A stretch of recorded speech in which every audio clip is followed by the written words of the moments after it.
हरे कृष्ण।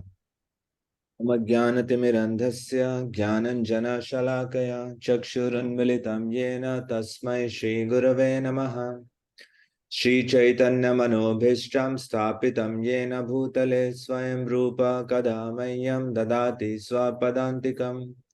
वन्देऽहं श्रीगुरौ श्रीयुतापदकमलं श्रीगुरून् वैष्णवांश्च श्रीरूपं साग्रजातं सहगण रघुनाथान्वितं तं सजीवम् साद्वैतं सावधूतं परिजनसहितं कृष्णचैतन्यदेवं श्रीराधा कृष्णपादान् सहगण ललिता श्रीविशाखान्वितांश्च। हे कृष्ण करुणा सिंधु दीनबंधो जगतपते गोपेश गोपिका कांत राधा कांता नमस्तुते। तप्त कांचन गौरांगी राधे वृंदावनेश्वरी ऋषभानुसुते देवी प्रणमामि हरिप्रिये। वाञ्छाकल्पतरुभ्यश्च कृपा सिन्धुभैव च पतितानां पावनेभ्यो वैष्णवेभ्यो नमो नमः। नमः ओं विष्णुपादाय कृष्णपृष्ठाय भूतले श्रीमते भक्तिवेदांत स्वामिनिति नामिने। नमस्ते सारस्वते देवे गौरवाणी प्रचारिणे निर्विशेषा शून्यवादी पाश्चात्य देशतारिणे। श्री कृष्ण चैतन्य प्रभु नित्यानंद श्री अद्वैत गदाधर श्रीवासादि गौर भक्त वृंद। हरे कृष्ण कृष्ण कृष्ण हरे हरे हरे राम राम राम हरे हरे।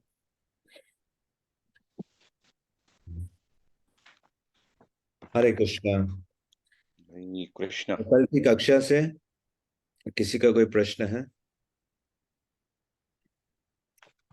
प्रश्न पे भी आते हैं।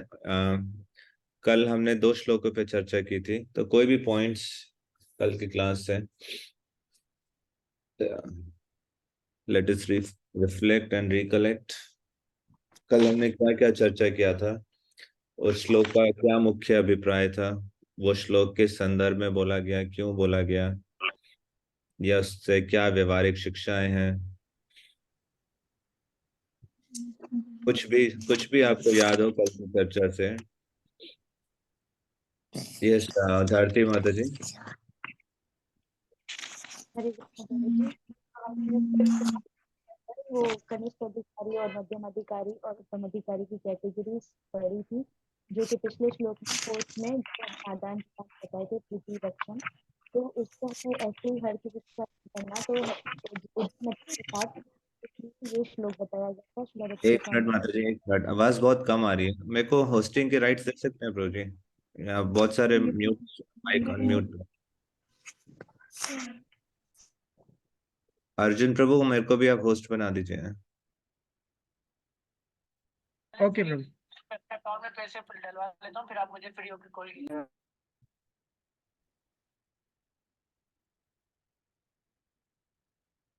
अब बाकी डिवोटीज अपना माइक म्यूट पे रख सकते हैं, जो बोल रहे हैं सिर्फ वो अनम्यूट रखें। यस माता जी, एक बार प्लीज दोबारा बताइए। जी प्रभु जी, इसमें हमें कनिष्ठ मध्यम और उत्तम अधिकारी की कैटेगरीज बताई थी, जो कि पिछले फोर्थ श्लोक के अंदर जैसे बताया था प्रीति लक्षण के बारे में, तो वो हमें ऐसे ही हर किसी के साथ नहीं करना है, बुद्धिमत्ता के साथ। तो इसलिए श्री रूप गोस्वामी ने इसमें कैटेगरीज हमें बताई। और इसमें श्री प्रभुपाद जी हमें श्रीमद् भागवत से, श्रीमद् भागवतम से और चैतन्य चरितामृत से एग्जाम्पल्स लेके और श्लोक का कोट करके बताते हैं। और चेतन चरितामृत से वो जो श्रद्धा के स्तर पे किस तरीके से कनिष्ठ अधिकारी और मध्यम अधिकारी और उत्तम अधिकारी होते हैं। और कनिष्ठ अधिकारी के भी 3 कैटेगरीज बताए थे, प्राकृत सज्य, एक एक पॉइंट माता जी बस। हाँ, थैंक यू। एक एक पॉइंट। यस माला माता जी।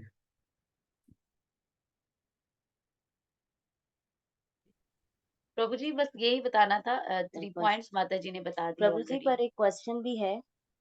पूछिए। पूछिए।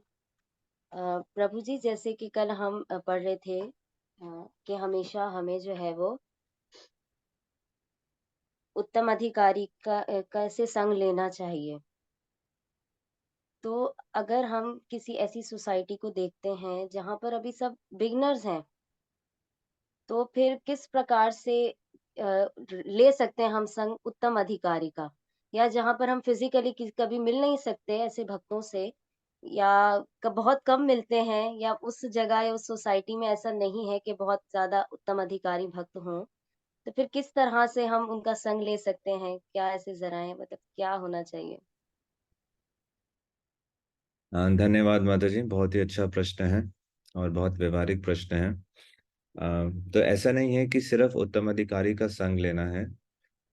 श्रील प्रभुपाद तात्पर्य में लिख रहे हैं कि उत्तम अधिकारी को गुरु के रूप में स्वीकार करके उनको शरणागत होना चाहिए, उनसे निर्देश प्राप्त करने चाहिए। संग आप भक्तों के साथ कर सकते हैं, जैसे मध्यम अधिकारी के भक्तों के लक्षण बताएं कि वो 4 चीजों में को पहचान पाते हैं: भगवान, भक्त, और जो मासूम है, और जो द्वेष रखते हैं, और हमारे जो आसपास के भक्त। तो जो इस्कॉन संस्था की स्थापना की वो की श्रील प्रभुपाद जी ने, उनका संग हमें प्राप्त है ग्रंथों में, उन ऑडियोज के माध्यम से, वीडियोज के माध्यम से। और ऐसे बहुत से भक्त हैं जो उनकी शिक्षाओं को अमल करने का प्रयास कर रहे हैं, तो उन सब का संग भी हमारे लिए वांछनीय है, हमारे लिए सहायता प्रदान कर सकता है। तो अब इसमें ये देखना चाहिए, जैसे श्रील रूप गोस्वामी लिख रहे हैं कि जिसका हृदय में किसी की निंदा करने का भाव पूर्ण रूप से खत्म हो चुका है, शुद्ध हो चुका है, उत्तम, तो ऐसे भक्तों का सानिध्य सबसे ज्यादा सहायक हो सकता है भक्ति के जीवन में। तो ऐसे भक्तों का संग प्राप्त करके उनकी सेवा करनी चाहिए। और श्रीमद् भागवतम में नारद मुनि कहते हैं, 4 प्रकार वो निर्देश देते हैं कि अगर हमारे से कोई वरिष्ठ है तो उनकी सेवा करनी चाहिए, हमारे बराबर में है तो उनसे मित्रता करनी चाहिए, हमारे से नीचे है तो उनपे कृपा या करुणा दिखाते हुए उनकी सहायता करनी चाहिए। अगर कोई ऐसा करता है तो बताते हैं कि हमारे जीवन में जितने भी दुख हैं, भौतिक दुख हैं, उनका हम नाश कर सकते हैं। हमारे जीवन में दुख क्यों आता है? क्योंकि हम इसके बिल्कुल उल्टा, जब जब व्यक्ति इसके विपरीत करता है कि जो हमसे नीचे है उनका शोषण करना, कि कैसे मैं इससे काम करवाऊं, कैसे इससे लाभ उठाऊं, जो हमारे से ऊपर है उनको मैं कैसे नीचे खींचूं, उनसे द्वेष करना, और जो हमारे साथ है उनके साथ कंपटीशन करना। तो नारद मुनि बताते हैं कि इससे उल्टा करना। अगर हम देख रहे हैं कि कोई हमसे नीचे की अवस्था पे है तो उनकी सहायता करना, जिस भी स्तर पर है वो, हमारे कोई बराबर में है तो उनसे मित्रता करना, और भक्ति में उस मित्रता के आधार पर आगे बढ़ना, और हमसे कोई वरिष्ठ है तो उनकी सेवा करना, उनसे निर्देश प्राप्त करना। तो ये एक एक पर्सपेक्टिव है जो श्री नारद मुनि बताते हैं। व्यवहारिक स्तर पे भी आप देखेंगे इस्कॉन के अंदर बहुत सारे अलग अलग भक्त मिलेंगे आपको, और हर भक्त का कुछ ना कुछ अलग अलग भाव होता है, अलग अलग उस स्तर पर है। तो खासकर कुछ संघ होंगे जो आपके भक्ति में जीवन में आपको बहुत प्रेरणा देंगे कृष्ण भक्ति के लिए, कृष्ण के करीब जाने के लिए। और कुछ संघ होंगे ऐसे जिसमें आपका उत्साह खत्म होगा, आपके धैर्य कम होगा, निश्चय की भावना कम होगी।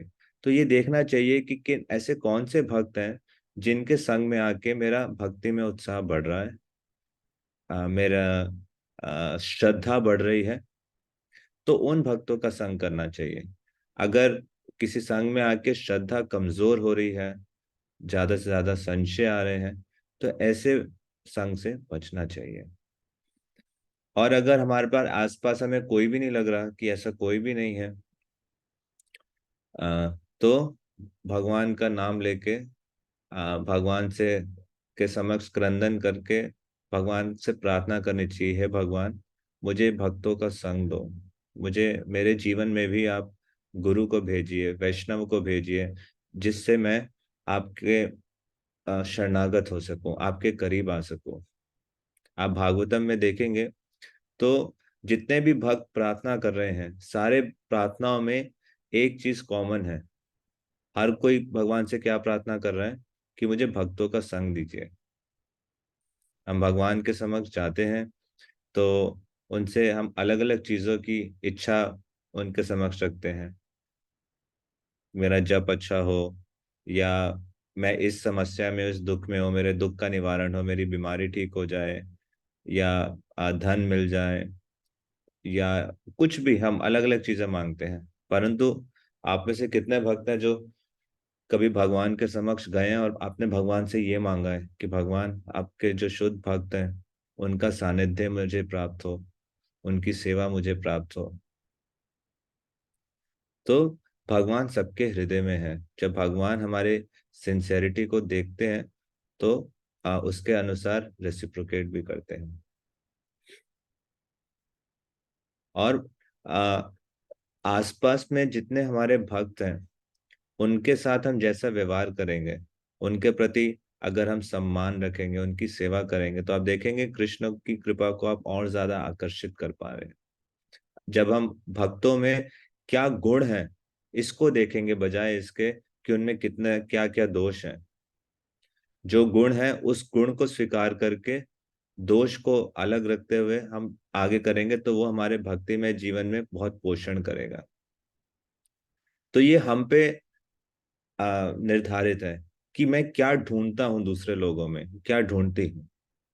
अगर मैं दोष देखना चाहूंगी तो मुझे दोष मिलेंगे, अगर मैं गुण देखना चाहूंगी तो गुण मिलेंगे।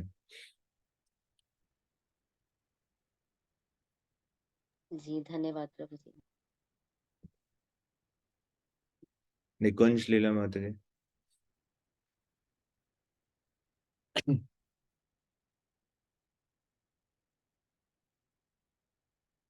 निकुंज लीला माता जी, आपका हाथ खड़ा है। यस यस प्रभु। प्रभु ये बताना चाह रहे थे 6 श्लोक के बारे में कि उसमें हमने ये सीखा था कि एक शुद्ध भक्त एक दूसरे भक्त की मतलब बाहरी हालत को नहीं देखता कि वो कमजोर है या वो निचले खानदान से आया है या वो किसी रोग में मुबतला है, वो उसको नहीं देखता। इन सब में होते हुए भी वो भक्त इन सब से पार होता है। जिस तरह बताते हैं कि गंगा माता की मिसाल हमने सुनी थी कि गंगा माता के अंदर बरसात मौसम में बुलबुले आते हैं, झाग आती है, मिट्टी आती है, लेकिन फिर भी वो उनसे आलूदा नहीं होती, वो फिर भी पाक साफ ही होती है। तो इसी तरह भक्त भी रूहानी ज्ञान से इसी तरह शुद्ध रहता है। फिर आगे हमने ये भी सीखा था कि एक शुद्ध भक्त जो किसी भी कंडीशन में भक्ति में लगा रहता है तो तीनों गुणों से पार हो जाता है। ये हमने थोड़ा सीखा था। हरे कृष्णा।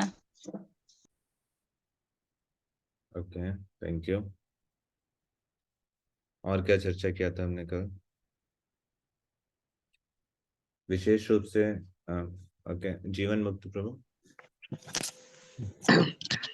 हरे कृष्णा प्रभु। अभी आपने बताया था भक्तों का संग के बारे में, बहुत अच्छा बताया। पर एक मतलब है दिल में हमेशा एक भक्त हमारे साथ शुरू से जुड़ा हुआ है, उसमें अच्छे गुण हैं, बहुत अच्छे गुण, पर क्या है कि हमेशा वो तंकित करता रहता है हमारे से। तो अब हम क्या करें प्रभु, इसका थोड़ा सा हमें बताए प्रभु। क्या करता रहते हैं? तंकित करता रहता है हर चीज में। बाकी है शुद्ध, अच्छा है, सेवा अच्छी करता है। तनकित मंगल का मतलब क्या हुआ? मतलब तंसिया, मतलब बातें करना हमेशा। प्रभु क्रिटिसाइज प्रभु। ओके ओके, ठीक है, तो आप प्रभु जी, जी ये प्रश्न आप पूछा गया था परम पूजनीय गोपाल कृष्ण गोस्वामी महाराज से भागवतम क्लास में। तो लगभग 12-13 साल पहले की बात है। महाराज पंजाबी बाग मंदिर में सुबह की कक्षा दे रहे थे, तो मेरे बगल में जो भक्त बैठे थे उन्होंने बिल्कुल इसी तरीके का महाराज से प्रश्न पूछा। तो महाराज ने उत्तर दिया कि ताली कभी भी एक हाथ से नहीं बजती, ताली हमेशा 2 हाथ से बजती है। तो ऐसा क्यों है कि दूसरा भक्त आके मेरे से ही किसी भक्त की निंदा कर रहा है? क्योंकि मैं उस निंदा को सुन रहा हूँ। अगर महाराज कहते ने उत्तर दिया कि कोई आपके भक्त आपके साथ आके प्रजल्पा करे या इस प्रकार की निंदा करे, तो आप अपने दोनों हाथों को जोड़ो और उन भक्त को कहो कि अ, मैंने बहुत सारे जीवन बिता लिए इस भौतिक संसार में, मुझे और जीवन नहीं बिताना, तो मैं भक्तों की निंदा नहीं सुनना चाहता या मैं प्रजल्पा में नहीं करना चाहता। तो ये महाराज ने उस समय उत्तर दिया था। तो आ, अगर जितना रुचि मैं लूंगा निंदा में, तो वैसे ही लोगों को मैं भी आकर्षित करूंगा। और अगर मैं रुचि नहीं लूंगा कि कोई सामने वाला कोई निंदा कर भी रहा है, देखो सामने वाला निंदा कब करता है, आ, कि जब दूसरा व्यक्ति भी उसमें दो तीन बातें और जोड़ के बोल दे, तब दोनों को लगता है कि हाँ मजा आ गया और एक रस अलग होती है। अगर सामने वाला व्यक्ति बोले कि नहीं नहीं प्रभु, आप ऐसा सोच रहे हो, बट ऐसा भी है, ऐसा भी है, या उसमें आग में घी नहीं डालता, तो सामने वाला व्यक्ति भी हतोत्साहित हो जाता है। उसको लगता है कि हाँ, कि ये व्यक्ति रुचि नहीं रखता किसी की निंदा सुनने में। तो अगर आप इस बात से परेशान हैं, तो आप स्पष्ट रूप से बताइए कि मैं नहीं सुनना चाहता। या अगर मित्रता है, संबंध बहुत अच्छा है, तो उसकी सहायता कीजिए कि आप मेरे से ये बात कर रहे हैं, आपके इसके पीछे क्या उद्देश्य है, आप क्या चाहते हैं, मैं आपका आपका आप अपना दिल हल्का करना चाहते हैं कि मैं सुनूं, क्या पता वो इस भाव से आ रहा हो कि वो बहुत परेशान है अपने जीवन में, और आपसे वो किसी ना किसी प्रकार की सहायता चाहता है या इमोशनल सपोर्ट चाहता है, तो आपसे आके व्याख्यान कर रहा है अपना दिल हल्का करने के लिए, तो उस भाव से सुनो। या आपसे वो किसी समाधान की अपेक्षा रखता है कि मैं इस समस्या में फंसा हूं, मेरे को ये चीज तंग कर रही है, परेशान कर रही है, इसका क्या समाधान हो सकता है, तो आपको देखना पड़ेगा कि आप कैसे उस भक्त की सहायता कर सकते हैं, उस भक्त की सबसे उत्तम तरीके से सेवा कैसे कर सकते हैं। या तो निष्पक्ष होकर सुनकर, या समाधान देकर, या उसके अगर उसकी आदत है ये सिर्फ अपराध कर रहा है या बिना बेफिजूल में इस तरह की बातें कर रहा है, उसको रोक कर, उसको समझा कर। तो आपको देखना पड़ेगा, ये परिस्थिति से परिस्थिति पे डिपेंड करेगा। धन्यवाद आचार्य। हरे कृष्ण। और अगर आप नहीं सुनना चाहते तो इसमें कोई वो बात नहीं है, आप स्पष्ट रूप से कहिए। अगर मित्रता है तो जैसे वो कह रहे हैं, तो आप भी अपने हृदय की बात कह सकते हैं, प्रेम से कह सकते हैं, अपने श्रद्धा को बचाने के लिए कह सकते हैं, उस भक्त के आध्यात्मिक जीवन को बचाने के लिए कह सकते हैं कि इस तरह से बात करने का क्या फायदा।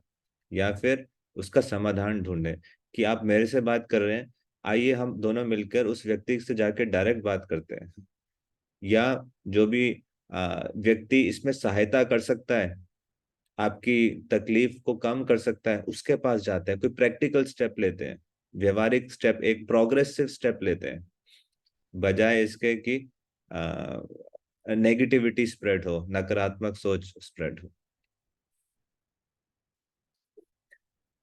ओके। तो जो छठा श्लोक है उपदेशामृत का, शास्त्रों से आप कोई भी उदाहरण दे सकते हैं कि जिसमें जो श्रील रूप गोस्वामी छठे श्लोक में बता रहे हैं, वो शास्त्रों में कहीं स्पष्ट रूप से दिखता हो किसी लीला में। छठे श्लोक में श्रील रूप गोस्वामी क्या बता रहे हैं, किस एक वैष्णव को, भक्त को भौतिक दृष्टि से नहीं देखना चाहिए, है ना, जैसे गंगा नदी को भौतिक दृष्टि से नहीं देखना चाहिए, उसका पानी आध्यात्मिक है, शुद्ध है। तो शास्त्र में कोई कहा, कोई भी श्लोक या कोई भी लीला में इस प्रकार का उदाहरण आता है क्या? यस, माला माता जी। प्रभु जी कुब्जा कुब्जा की एग्जाम्पल है। हाँ, उसमें क्या एग्जाम्पल है? कुब्जा की एग्जाम्पल के कुब्जा का जो शरीर था हम्म। दिखने में बहुत ही ज्यादा अजीब था। उसकी झुकी हुई कमर थी तो बदसूरत था, मगर हम्म, उसके शरीर को ना देखते हुए उसकी भक्ति को देखा गया, उसके भाव को देखा गया। ठीक है।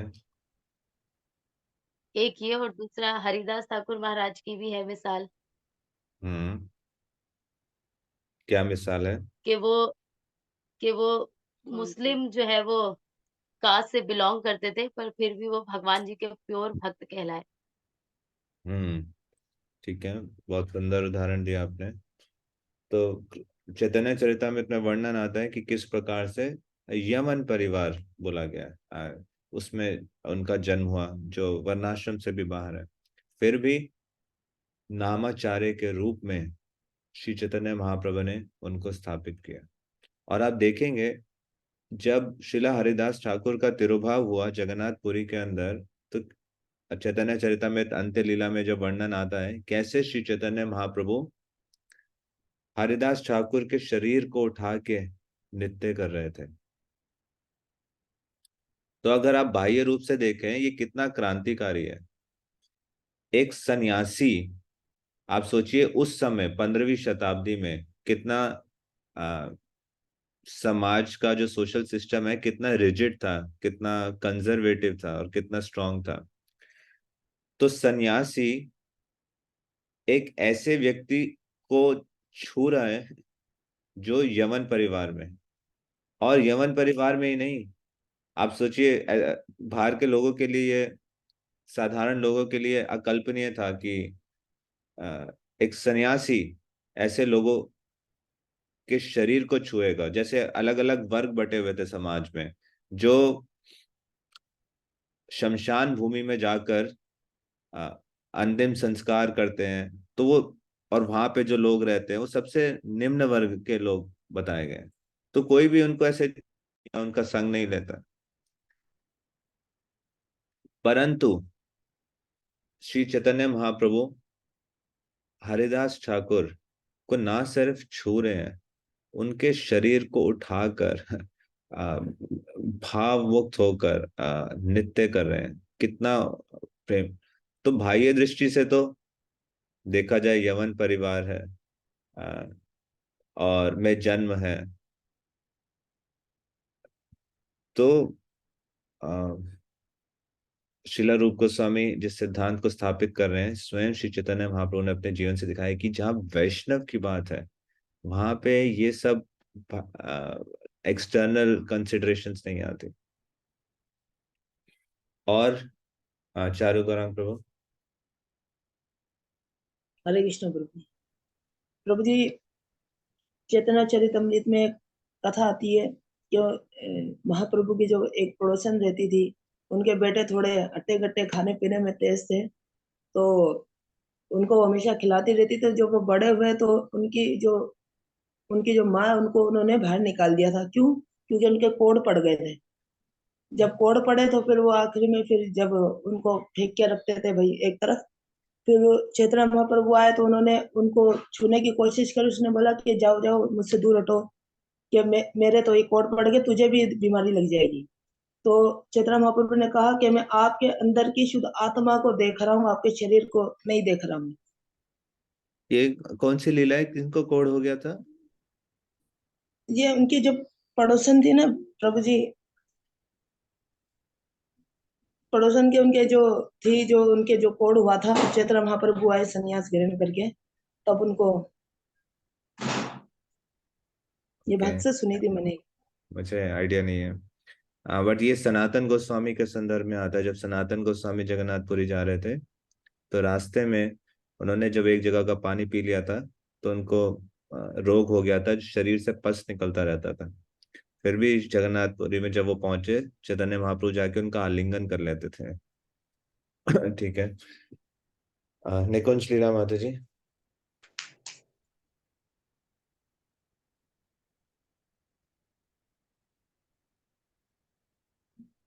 ओके। तो किस किस प्रकार से भेदभाव हो सकता है? जो हमने डिस्कस किया था, शिला प्रभुपाद लिख रहे हैं बॉडली डिफेक्ट, शरीर के अंदर या जन्म के आधार पर भौतिक दृष्टि से या किसी न किसी प्रकार से अचानक कोई गलती कर बैठते हैं, या उनके पद से द्वेष नहीं करना चाहिए, निंदा नहीं करनी चाहिए, या उनको जाके एडवाइस या करेक्ट नहीं कर, या फिर किसी प्रकार का डिसिप्लिनरी एक्शन। ये किसकी बात हो रही है? सिर्फ उत्तम अधिकारी महाभागवत के संदर्भ में बात हो रही है।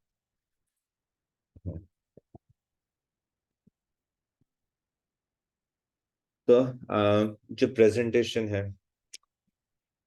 कौन सा ग्रुप का प्रेजेंट? ग्रुप थ्री हो गया था ना, राइट? मुझे नंद कुमार बाबू जी का हाथ खड़ा हुआ है, कुछ पूछना चाह रहे हैं। हाँ जी, बताइए बताइए नंद कुमार। हाँ ठीक है प्रभु जी, आगे बढ़ते हैं। ठीक है प्रभु जी, ओके। भले आप आगे बढ़ना चाहें तो प्रभु जी, ओके। हरे कृष्ण। बताइए, आपका कोई पॉइंट है, प्रश्न है, पूछिए पूछिए। नहीं, हाँ जैसा कि आपने पूछा इस श्लोक के माध्यम से, तो मैं भगवान श्री रामचंद्र के विषय में कुछ कहना चाह रहा था कि बताइए भगवान बताइए। श्री रामचंद्र, हाँ भगवान श्री रामचंद्र की जो उदारता थी वो इतनी अच्छी थी, कि इतनी बढ़िया थी कि वो एक जो उनसे प्यार करते थे, जो कि एक वानर के रूप में थे, सुग्रीव थे, या पूरी वानर सेना थी, या बहुत हमारे भगवान के बड़े राम भक्त थे। तो जब वो उन्होंने अपना स्नेह दिखाया, अपना प्यार दिखाया भगवान के प्रति, तो वो एकदम उनके वो अधीन हो गए, उनके प्रेम में झुक गए, बिल्कुल भूल गए कि जानवर हैं या पशु योनि में हैं, वानर हैं, तो सब कुछ भूल के उनके प्रेम में उनकी जो है वो एक दोस्ती स्वीकार की भगवान ने। तो ये भी एक उदाहरण आता है, ये मैं कहना चाह रहा था। ओके। शुद्ध भक्त हर योनि में होते हैं। एक जगह तात्पर्य प्रॉपर लिख रहे हैं, हर योनि में भगवान किसी न किसी रूप में अवतार लेते हैं और भक्तों को भेजते हैं उनकी सहायता करने के लिए। तो है ग्रुप थ्री। ग्रुप थ्री में कौन कौन थे? 5वें श्लोक से आपका प्रेजेंटेशन है। यस प्रभु जी, रामेश्वर दास। प्यार। यस प्रभु जी, कोशिश करेंगे प्रभु आपके सामने उदाहरण देने की। तो आपका जो प्रश्न है तो ये था कि कोई भक्त कह रहा है कि मैं अपने आप को कमजोर और विनम्र स्वभाव के कारण अन्य भक्तों द्वारा शोषण महसूस करता हूँ। मुझ में उनके सामने खड़े होने की ताकत नहीं है। मुझे डर है कि अगर मैं उन्हें बेनकाब कर दूंगा तो उन्हें मेरे साथ और भी मुश्किल हो सकती है। मैं बिल्कुल अकेला महसूस करता हूँ, फिर भी मैं देखभाल और सुरक्षा के लिए ललायत रहता हूँ। तो इस भक्त की सहायता कैसे करें, इस पर चर्चा करें।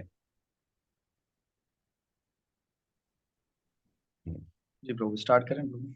हाँ जी हाँ जी, ये 5वें श्लोक के आधारित है। श्लोक संख्या 5 प्रभु, मैं थोड़ा सा उदाहरण दूंगा, ये क्या है थोड़ा सा इसमें से बताऊंगा, फिर मैं अपने जो लिखा है तो प्रभु। ठीक है, आपके साथ और टीम में कौन से भक्त हैं? ठीक है प्रभु। मैं भी हूँ प्रभु, भागवत प्रभु। ओके, तो आप 2 ही भक्त हैं इस ग्रुप में? जी जी प्रभु, भागवत प्रभु भी, वो भी थोड़ा बताएंगे प्रभु, धर्मात्मा प्रभु भी। ओके ठीक।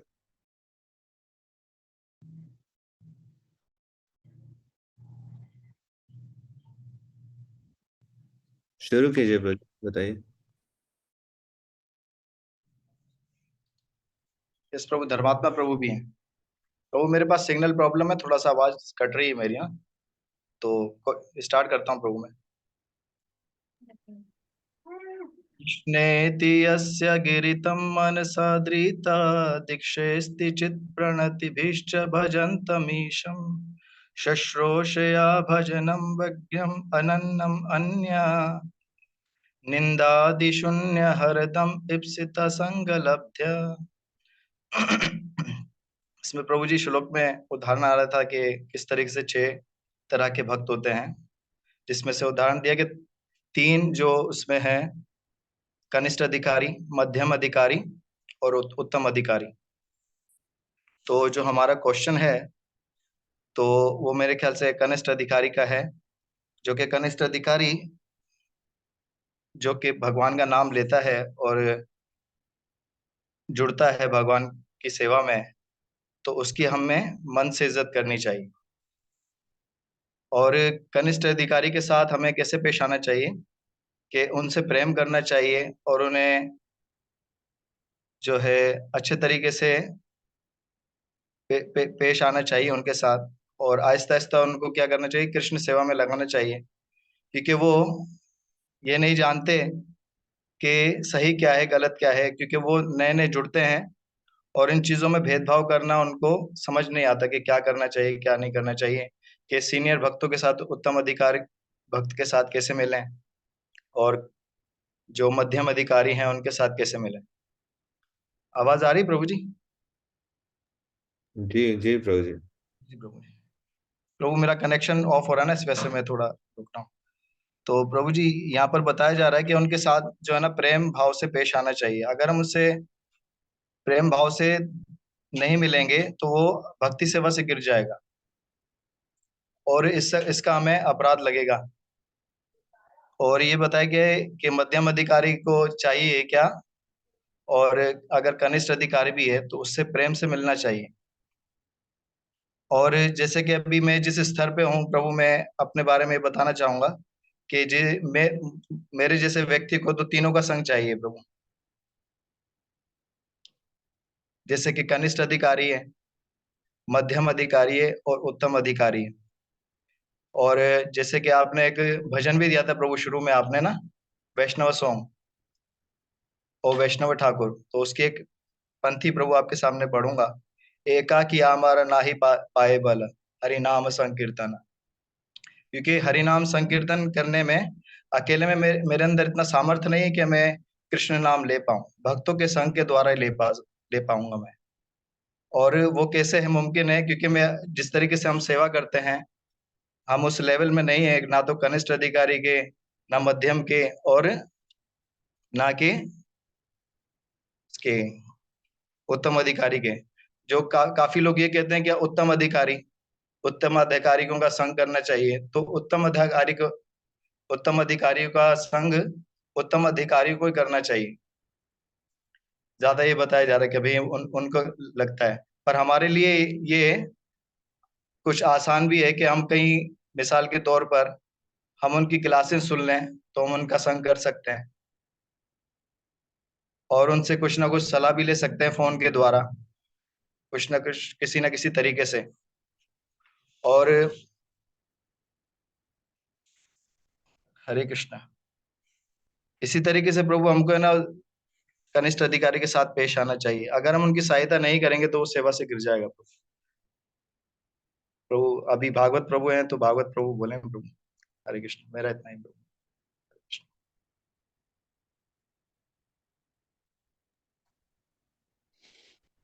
हिज ग्रेस भागवत प्रभु हैं। हरे कृष्ण। बोले प्रभु, अब मेरा हो गया। Yes yes.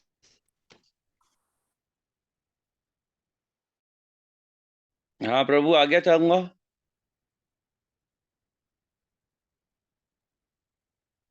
बोलिए बोलिए, कंटिन्यू करिए। हरे कृष्णा। हाँ जी हाँ जी। यस प्रभु। भागवत दास।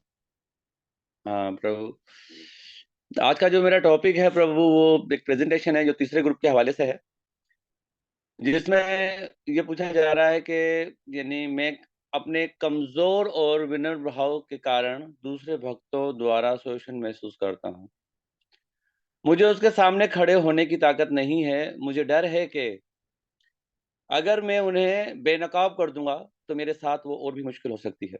मैं बिल्कुल अकेला महसूस करता हूँ, फिर भी मैं देखभाल और सुरक्षा के लिए ललायत रहता हूँ। यानी ऐसे भक्तों के लिए उनकी सहायता कैसे करी जाए, ऐसे भक्तों के लिए।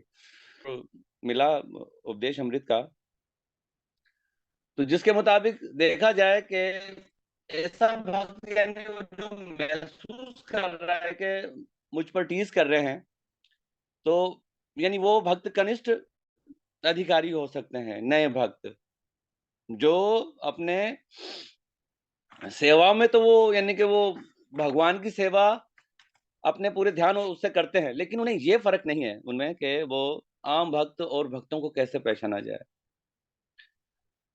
तो उस भक्त को भी चाहिए कि जो थोड़ा महसूस करता है कि ये मुझ पर टीज कर रहे हैं और अगर मैं उन्हें बेनकाब करूंगा तो मेरे साथ मुश्किल होनी चाहिए, हो जाएगी। तो भक्त को चाहिए कि वो मध्यम अधिकारी से, न कि यानी उत्तम अधिकारी, मध्यम अधिकारी से अगर वो राब्ता करे, अपने सीनियर भक्तों से राब्ता उन्हें करना चाहिए और अपनी कैफियत के बारे में मशवरा करना चाहिए। उन्हें बताना चाहिए कि मुझे ऐसा महसूस होता है कि ये भक्त मुझ पर टीस कर रहे हैं और मैं जो इस इन्हों की टीस की वजह से मैं बहुत परेशान रहता हूँ, मेरा भक्ति भावना में मेरा ध्यान नहीं हो रहा। तो मध्यम अधिकारी को उन्हें समझाना भी चाहिए कि आप इस तरह से जो है ना खौफज़दा ना हो, और बल्कि जिन्हों से है तो वो उन्हों के सामने उन्हों की भेंट करा देनी चाहिए और जो भी वो मामला है वो उसका दूर करा देना चाहिए। जिस तरह से मध्यम अधिकारी अगर वो उन्हें परेशान कर रहे हैं तो वो उन्हों की परेशानी दूर करा सकते हैं, क्योंकि भगवान ने उनमें वो सारी शक्तियां उन्हें अता की है। जिस तरह से अगर हम बात करें 5वें श्लोक में बताया जाता है, भागवतम की एक मिसाल है 11वें स्कंद 11वां स्कंद के दूसरे अध्याय के 7वें श्लोक में इसकी जो वजाहत की गई है। अर्चयाम एव हिराए पूजाम य श्रद्धाय हेते न तद भक्ते सूचान यशु सा भक्ते प्राकृतः समर्थः। यानी कनिष्ठ अधिकारी के बारे में बताया जाए कि वो शख्स जो मंदिर में मूर्ति पूजा में फरमाबरदारी के साथ मशगूल होता है, लेकिन उसको ये नहीं मालूम कि भक्त और आम लोगों से कैसा बर्ताव किया जाए, ऐसे भक्त को प्राकृत भक्त या कनिष्ठ अधिकारी कहा जाता है। यानी उसे ये नहीं मालूम है कि आम भक्त और भक्तों आम लोगों में कैसा, यानी कि वो उसे विवेक जो है ना वो नहीं बता, उनको नहीं मालूम है उसका। तो ओके। उत्तम अधिकारी जो कि भगवान के निकट हैं और वो तमाम भक्तों पर रहम करने वाले हैं, तो उस भक्त को उत्तम अधिकारी के साथ रहकर अपनी सारी जो है ना वो मुश्किलातें जो है ना वो जो भी हैं उसके साथ परेशानियां वो उसे बता सकता है, और मध्यम अधिकारी जो है ना वो उन्हों की वो तमाम तर परेशानियां दूर कर सकता है। तो मध्यम अधिकारी के बारे में भी श्रीमद् भागवतम में 11वें स्कंद के दूसरे अध्याय के 46वें श्लोक में बताया गया, ईश्वरे तद अधिनेषु बाली शिशु द्रवी सुसुच प्रेम मैत्री कृपा परीक्षा यह करोति स मध्यम। राव जी आपके पास मध्यम 10 अधिकारी सेकंड वो है, भक्त है जो परम पुरुष कंप्लीट कर। भगवान को प्रेम की आला तरीन हस्ती मानते हुए उनकी पूजा करता है, भगवान के भक्तों से दोस्ती करता है, जहालत में डूबे हुए लोगों पर दया करता है और फितरी तौर पर हासिद लोगों को नजरअंदाज करता है। हासिद लोग यानी जलने वाले, उन्हों को नजरअंदाज करता है, और यहाँ पर जो बात है कि जहालत में डूबे हुए लोगों पर दया करता है, हाँ भागवत भक्तों से प्रभु। दोस्ती करता है। तो यानी हाँ। मध्यम अधिकारी ये सारा प्रॉब्लम उसका सॉल्व कर सकता है उन्हों से मिलने के बाद जो है। हम्म। क्योंकि वो ऐसे स्टेज पर है, ऐसे चबूतरे पर है जहां पर भगवान ने उस पर ऐसी दया करी है कि वो जाकर भगवान का शुद्ध नाम लोगों में बांटता है और उन पे दया धर्म करता है। तो वो तो भक्त है जो निम्र भाव से फर्माबरदारी के साथ कृष्ण भावना में लगे हुए हैं और भगवान की सेवा कर रहे हैं। तो ऐसे भक्तों को ये नहीं मालूम, ये विवेक नहीं है कि भक्तों के साथ और आम लोगों के साथ किस तरह से बर्ताव किया जाए। तो अगर वो उसकी कमजोरी की बिना पर उसको देखते हैं, तो उसे वो उस भक्त को चाहिए कि वो मध्यम अधिकारी से राब्ता करे, तो उसका मसला सॉल्व हो सकता है। हरे कृष्ण प्रभु। धन्यवाद धन्यवाद प्रभु जी। हरे कृष्णा कृष्ण कृष्ण हरे हरे, हरे राम राम राम हरे हरे। हाँ। तो इस प्रेजेंटेशन में जो बताया मुख्य रूप से कि 5वें श्लोक में क्या किस सिद्धांत पे चर्चा किया है, आई थिंक अक्रूर प्रभु ने बताया, और भागवत प्रभु ने बताया कि कैसे मध्यम अधिकारी की सहायता ली जा सकती है इसमें। तो हम यही देखेंगे कि भक्तों के समाज में भी समस्या आ सकती है। सबसे पहले तो ये समझना है, ऐसा नहीं है, इस अपेक्षा नहीं है कि भक्तों के समाज में प्रवेश किए और छू मंतर सारा सब खत्म हो गया। तो क्योंकि हर कोई ऐसा नहीं है कि सारे शुद्ध भक्तों का समाज है, हर कोई साधक है, भक्त बनने का प्रयास कर रहा है। तो भक्ति की भावना भी है, साथ ही साथ अलग अलग प्रकार की प्रवृत्तियां भी हैं, अलग अलग प्रकार के लोग। तो बहुत बार ऐसा होता है कि भक्तों के समाज में आकर, या बोले जो भक्ति करने का प्रयास कर रहे हैं उनके समाज में आकर भी अलग अलग प्रकार की समस्याएं आ सकती है। और वो समस्याएं किससे संबंधित होती हैं? आपस में कैसे डील करना है इससे रिलेटेड। हम आपस में प्रेममय संबंध चाहते हैं, परंतु अक्सर होता क्या है, और ज्यादा डिस्टर्ब हो जाते हैं। आपसी में किस प्रकार से हमारा आदान प्रदान होता है। तो अगर हमें पता हो कि किन भक्त के साथ हमें कैसे डील करना है, तो हम बहुत अच्छे से अपना भक्ति में जीवन में आगे बढ़ सकते हैं। जब ये नहीं पता होता कि भक्तों के साथ कैसे डील करना है, तब बहुत समस्या का सामना भी करना पड़ सकता है। कई बार लोगों को लगता है कि भक्तों के साथ डील करना ज्यादा मुश्किल है। तो मेरे को ज्यादा मजा अपने अभक्तों मित्रों के साथ आता है, अपने जो भक्ति में नहीं लगे, जो मेरे सगे संबंधी, उनके साथ मुझे ज्यादा आनंद लगता है। क्योंकि जब भी मैं भक्तों के साथ बातचीत करता हूँ, उनके साथ इंटरेक्ट करता हूँ, तो मैं बहुत डिस्टर्ब हो जाता हूँ। तो मुझे कैसे करना चाहिए। इसलिए जो 5वें श्लोक में सिद्धांत है बताया कि किस भक्त के साथ किस प्रकार का व्यवहार करना है। तो रामेश्वर प्रभु और भागवत प्रभु, धन्यवाद आपका। नेक्स्ट प्रेजेंटेशन जो अगले श्लोक में थे, वो कौन सा ग्रुप है? Next group. Hare Krishna Prabhu ji, 4th group था हम लोगों का। हाँ जी। जी, अमित बलराम प्रभु आज किसी रीजन से नहीं हो पाए, और ईश्वर प्रभु हैं, वो बोलना चाहें। फिर वो अर्जुन प्रभु को एक वीडियो सेंड किया है, फिर वो वीडियो प्ले करेंगे। एक एक्ट हमने रेडी किया, होपफुली। बहुत कम समय था इसलिए ज्यादा ऐड नहीं कर पाए, तो प्रभु चला देंगे। अर्जुन प्रभु जी। ठीक है, चलाइए प्रभु जी। आप पहले अपना प्रश्न पढ़ दीजिए माता जी।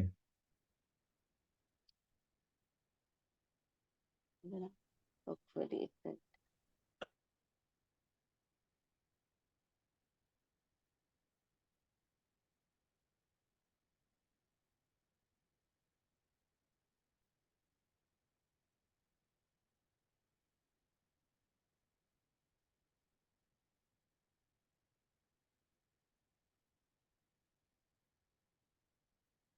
आवाज नहीं आ रही मुझे। साउंड साउंड भी शेयर कर दीजिए प्रभु जी। ऐसे नहीं होगा। जब आप शेयरिंग वाला बटन दबाते हैं तो उसमें शेयर साउंड का नीचे ऑप्शन होता है, उसको भी क्लिक करना होगा, तब आएगा साउंड।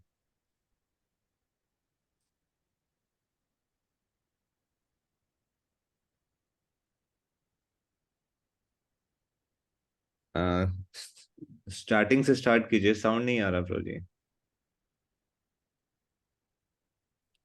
आप मुझे व्हाट्सएप कर दीजिए, मैं चला दूंगा साउंड के साथ।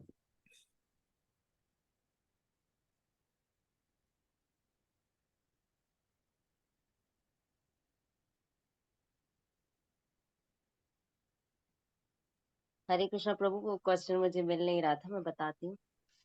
कौम प्रस्त कौम का इंतजाम, हक परस्ती और स्कॉन को कभी ना छोड़ेंगे के ताल्लुक से सीरियल पर जात की मुतशात पर बात करें। इंग्लिश में सही है। Discuss Srila Prabhupada's mood in relation to racism, caste system, following authority and never leave. Okay.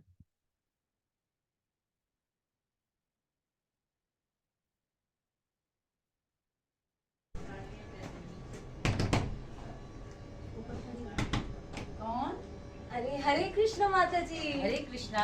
कैसी हैं माता जी? ठीक जी, है। कृष्ण की कृपा अरे से आप जी। तैयार है ना? बस जी जी मैं बिल्कुल तैयार हूँ। चले आइए अंदर तो अरे आइए। नहीं नहीं नहीं, बस देरी हो रही है, इनविटेशन देने चलना है ना। जी जी चले चले आज।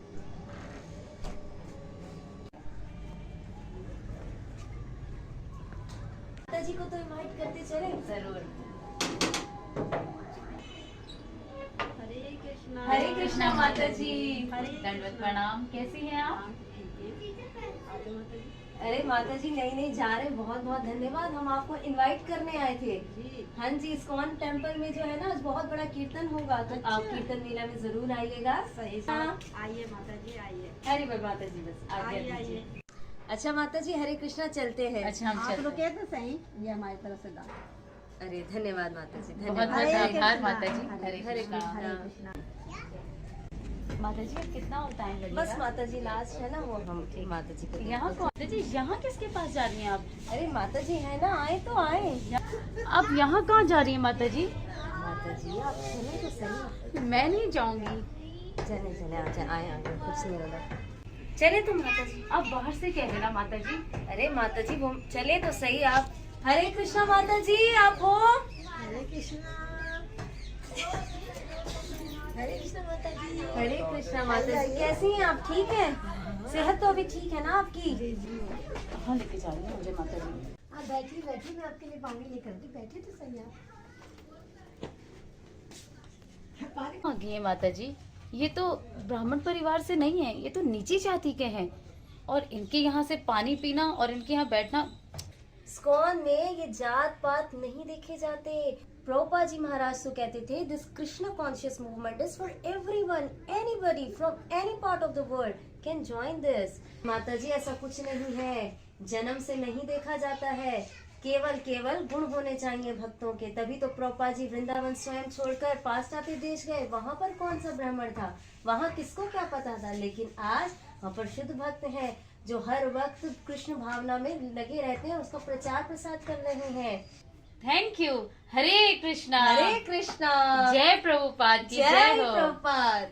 Thank you Prabhupad ji. आज मुझे ये बात समझ आ गई कि हमें किसी भी व्यक्ति को शरीर के स्तर से नहीं बल्कि आत्मा के स्तर से देखना चाहिए। हरे कृष्णा। जय प्रभुपाद।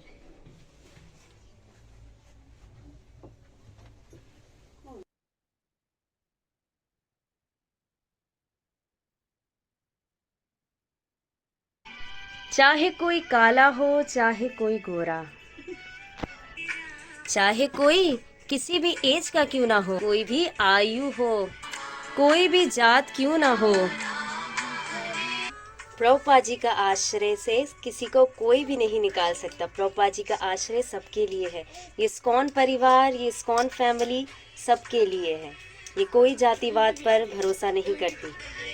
हरिदास महाराज का क्या कुल था, कुब्जा की क्या सुंदरता थी, गजेंद्र का क्या ज्ञान था, लेकिन भगवान ने उसे फिर भी स्वीकार किया। इसी प्रकार से प्रभुपाद जी महाराज ने कभी किसी को इस्कॉन परिवार में आने से मना नहीं किया, सभी को सम्मान दिया और सभी का हृदय से स्वागत किया। यही इस्कॉन की खूबसूरती है कि ये इस्कॉन का परिवार बहुत बड़ा और सबके लिए खुला हुआ है। तो आइए यहाँ पर भगवान के नामों का उच्चारण करें और खुश हो जाएं। हरे कृष्णा कृष्णा कृष्णा हरे हरे, हरे राम राम राम हरे हरे। जय Prabhupad. Hare Krishna. Thank you very much. Hare Krishna Krishna Krishna Hare Hare, Hare Ram Ram Ram Hare Hare. बहुत प्रोफेशनल वीडियो बनाया माता जी आपने। बहुत ही आप कह रहे हैं बहुत कम समय में, तो बहुत ही अच्छा है। और मैं आशा करता हूँ तो आप ऐसे वीडियोस लगातार बनाते रहिए। बहुत सुंदर, बहुत सुंदर। आप सबने एक्टिंग भी की, बहुत सुंदर रिकॉर्डिंग भी, बहुत सुंदर मैसेज भी, बहुत स्पष्ट रूप से आपने चीजों को अपने सामने रखा भी। धन्यवाद। तो एक चीज मैं इसमें कहना चाहूंगा कि हाँ, श्रीला प्रभुपाद और इस सिद्धांत में बताया कि भक्ति का मार्ग सबके लिए खुला है। और इसके साथ साथ क्या भौतिक धरातल पर जो कंसिडरेशंस हैं उसकी कोई वैल्यू है या नहीं है।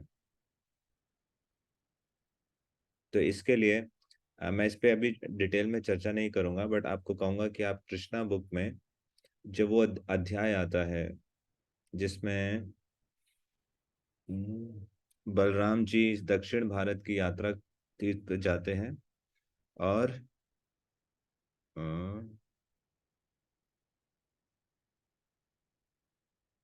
क्या चैप्टर है नाम रोमहर्षण जो व्यासासन पे बैठे होते हैं और उनका बलराम जी जब इस सभा में प्रवेश करते हैं तो वो अपने व्यासासन से खड़े होकर उनका सम्मान नहीं करते और बलराम जी उनका वध कर देते हैं कुशा के घास से। पढ़ा है आपने ये लीला कृष्णा बुक में? तो इस अध्याय को पढ़िए। इसमें शिला प्रभुपाद लिखते हैं कि बलराम जी ने भी उसका फैमिली बैकग्राउंड को कंसिडर किया, परंतु किस अवस्था में किया और कब किया उस बात को भी लिख रहे हैं।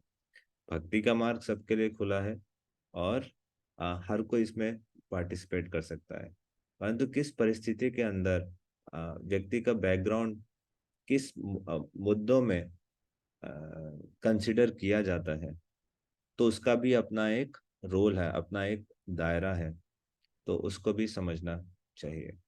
तो उसके लिए आप वो एक बार पहले चैप्टर पढ़िएगा और फिर कोई प्रश्न होगा तो हम आगे की कक्षा में ले सकते हैं, कल ले सकते हैं।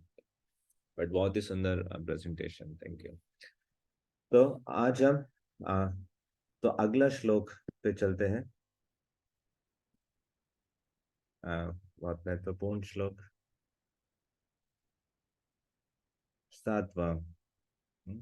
स्यात् कृष्ण नाम चरितादिसिताप्य विद्या पीतोपतप्तरसनस्य नरोचिकानु किन्त्वादरादनुदिनं खलु सैव जुश्च स्वाद्विक्रमाद् भवति तद्गदमूलहन्त्री।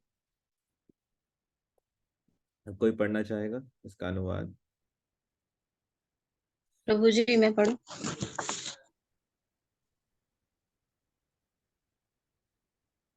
पढ़िए पढ़िए, बात नहीं। तर्जुमा। भगवान का पवित्र नाम, खासियत और श्री कृष्ण की लीलाएं, ये सब रूहानी तौर पर मिश्री की तरह मीठी है। हालांकि पीलिया के मरीज यानी अवध्या जहालत में मुबतला शख्स की जबान किसी मीठी चीज का जायका महसूस नहीं कर सकती, लेकिन ये बड़ी दिलचस्प बात है कि सिर्फ रोजाना भगवान के मीठे पवित्र नामों का जप मोहतात होकर करने से उनकी जबान पर कुदरती तौर पर जायका पैदा होता है और उसकी बीमारी पीलिया आहिस्ता आहिस्ता जड़ से खत्म हो जाती है। तात्पर्य: भगवान श्री कृष्ण का पवित्र नाम, खसूसियत, लीलाएं वगैरह वगैरह, ये सब परम सत्य, खूबसूरती और आनंद की फितरत पर बनी है। कुदरती तौर पर ये सब मिस्री की तरह नायत मीठे हैं जो हर एक को पसंद है, लेकिन जहालत का मवाजना पीलिया के मरीज से किया गया है जो सफरवाही की वजह से होती है। पीलिया के मरीज में मुबतला शख्स की जबान मजेदार मिस्री के जायके का मजा नहीं ले सकती, बल्कि पीलिया के मरीज में मुबतला शख्स किसी भी मीठी चीज को नायत कड़वी समझता है। इसी तरह जहालत हमें भगवान श्री कृष्ण के रूहानी मजेदार नाम, खासियत, रूप और लीलाओं से लज्जत लेने की काबिलियत को रोकता है।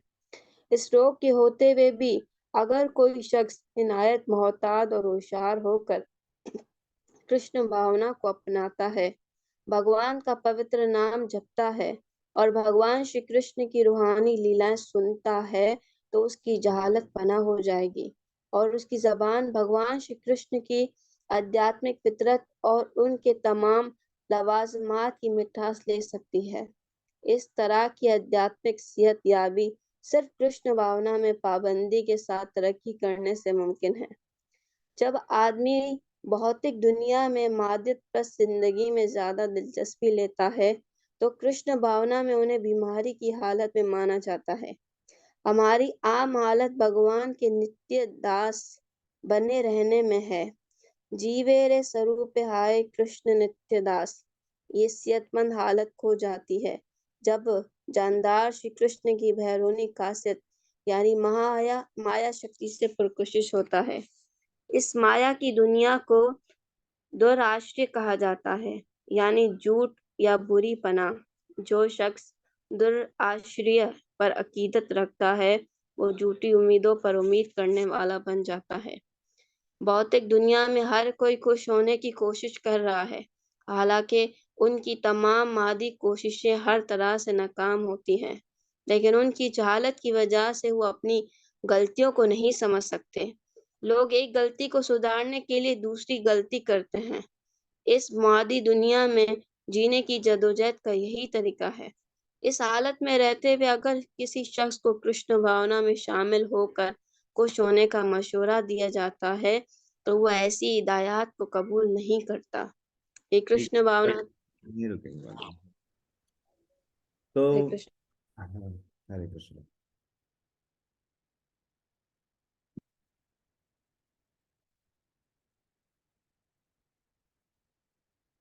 तो पिछले श्लोक में क्या बताया था? पिछले 2 श्लोकों में चर्चा हो रही थी कि भक्तों के साथ किस प्रकार का संग करना है, किस प्रकार से डील करना है, इसके बारे में ज्ञान दिया। तो अब इस श्लोक में का क्या भाव है कि किस प्रकार से कोई व्यक्ति उत्तम भक्ति के स्तर पर आ सकता है। उत्तम भक्ति के स्तर पर आने के लिए व्यक्ति को सबसे पहले अपनी चेतना को शुद्ध करना होगा। तो वो चेतना को शुद्ध कैसे कर सकते हैं? सावधानी से ध्यान पूर्वक हरे कृष्ण महामंत्र का जप करके। इस श्लोक में श्रील रूप गोस्वामी क्या बता रहे हैं? स्यात् कृष्ण नाम चरितादि सितापि विद्या। स्यात् मतलब है, क्या है? कि कृष्ण का नाम चरितादि, चरितादि मतलब नाम रूप गुण लीला, ये सारी, आदि मतलब इत्यादि, वो क्या है? सिताप्य विद्या। सीता किसको कहते हैं? मिश्री को। तो भगवान कृष्ण के नाम रूप गुण लीला किसके समान है? चीनी के समान है, मिश्री के समान है। मिश्री का स्वभाव कैसा होता है? बहुत ही मीठा होता है। तो उसी प्रकार से भगवान कृष्ण का नाम, उनका चरित्र, उनके गुण, उनके रूप, उनकी लीलाएं, उनसे संबंधित सब कुछ बहुत ही मीठे हैं, बहुत ही मधुर है, अमृतमय है। फिर भी अपी मतलब हालांकि वो मीठे हैं, फिर भी क्या है? पीतोपतप्त रसनस्य नरोचिकानु। रसनस्य मतलब जीवा। किसकी जीवा? पीतोपतप्त, जिसको पित्त रोग हो गया है। पित्त रोग मतलब जॉन्डिस। वो जॉन्डिस का रोग, अगर किसी को जॉन्डिस का रोग हुआ है तो उसकी जीवा पे अगर कोई मीठी चीज भी देंगे उसको कड़वी लगेगी। तो उसी प्रकार से एक जीवात्मा जिसको जॉन्डिस का रोग हुआ है, जॉन्डिस का रोग क्या है? अविद्या का रोग। किसी को अविद्या का रोग है तो जो भगवान के नाम बहुत जो मधुर हैं उसको वो भी कड़वे लगेंगे, क्योंकि जॉन्डिस, जिस प्रकार से जॉन्डिस के रोग को मीठी चीज कड़वी लगती है। ना रोचिकानु, उसमें उसकी कोई रुचि नहीं रहती। उसको मीठी चीज दे रहे हैं परंतु उसको स्वाद नहीं लगता, ना उसमें रुचि नहीं लेता। ना रोचिकानु। किंत्वादरात, किंतु मतलब परंतु। अब इसका समाधान क्या है? इसलिए बता रहे किंतु परंतु। इस किंतु के बाद एक उम्मीद है। क्या उम्मीद है? आदरात अनुदिनम खलु सैव जुश्चा। आदरात, आदरात मतलब आदर पूर्वक। आदर पूर्वक का क्या मतलब है? सम्मान के साथ, रिस्पेक्टफुली। अगर कोई आदर पूर्वक क्या करे? अनुदिनम, अनुदिनम मतलब प्रतिदिन, रोज। रोज अगर इनको आदर के साथ ग्रहण किया जाए तो क्या होगा? स्वाद्विक्रमाद भवति। तो जो पहले स्वाद नहीं आ रहा था, तो जो उनका ओरिजिनल स्वाद है, जो मधुर स्वाद है, तो क्या होगा? क्रमाद। क्रमात मतलब क्रमशः, धीरे धीरे। तद गद मूल हंत्री। मूल मतलब होता है जड़ से। तो जो रोग है उसको जड़ से खत्म कर देता है। रोग क्या था? अविद्या का रोग। तो किंत्वादराद अनुदिनम, अगर कोई आदर पूर्वक प्रतिदिन भगवान के नाम, रूप, गुण, लीला इन सब को स्वीकार करेगा तो क्या होगा? उससे उसका अविद्या का रोग खत्म हो जाएगा, और जो उसको मधुर चीज कड़वी लग रही थी उसको वही चीज वापस से मीठी लगने लग जाएगी। जैसे एक जॉन्डिस किसी को हुआ हो, उसको मीठी चीज दी जाए उसको कड़वी लगेगी, परंतु उसका इलाज भी क्या है? उसको वही गन्ने का जूस देते हैं प्रतिदिन। धीरे धीरे धीरे उससे उसका बीमारी ठीक होती है। तो वो गन्ने का जूस जो उससे पहले कड़वा लग रहा था, उसकी बीमारी के कारण जब उसकी बीमारी ठीक होती है तो उसको वही चीज मधुर लगती है। श्लोक समझ आया? श्लोक का क्या भाव है? अब श्रीला प्रभुपाद तात्पर्य में क्या बता रहे हैं? सबसे पहले हमने क्या पढ़ा कि एक जीवा की जो स्वस्थ अवस्था है वो क्या है, जिसमें उसको कोई रोग नहीं है, उसकी जो प्राकृतिक नेचुरल हेल्दी कंडीशन है, उसके अंदर जीव का है जीवेरा स्वरूप होए कृष्णेरा नित्य दास। जीव को साक्षात्कार होता है कि उसका कृष्ण के साथ क्या संबंध है और वो उनका नित्य दास के रूप में है। परंतु जब उसको बीमारी होती, किसकी बीमारी? अविद्या की। किस चीज की उसको विद्या नहीं है? अविद्या का मतलब क्या हुआ? क्या अविद्या है? वो अपनी पहचान करता है इस शरीर के साथ, भौतिक पदार्थों के साथ। वह भूल जाता है कि उसका कृष्ण के साथ क्या संबंध है जब माया द्वारा आच्छादित होता है, और अपनी पहचान करता है कि वो सोचता है कि मैं शरीर हूं। ये अविद्या। इस अविद्या से ही सारी बीमारी शुरू होती है, यहीं से अहंकार का उत्पन्न होता है, जो झूठा अहंकार है।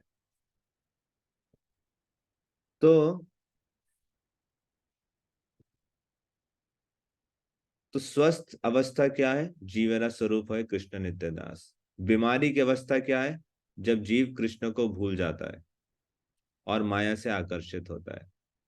तो ये जो भौतिक जगत है इसको शिला प्रभुपाद बता रहे हैं, ये क्या है? दुराश्रय।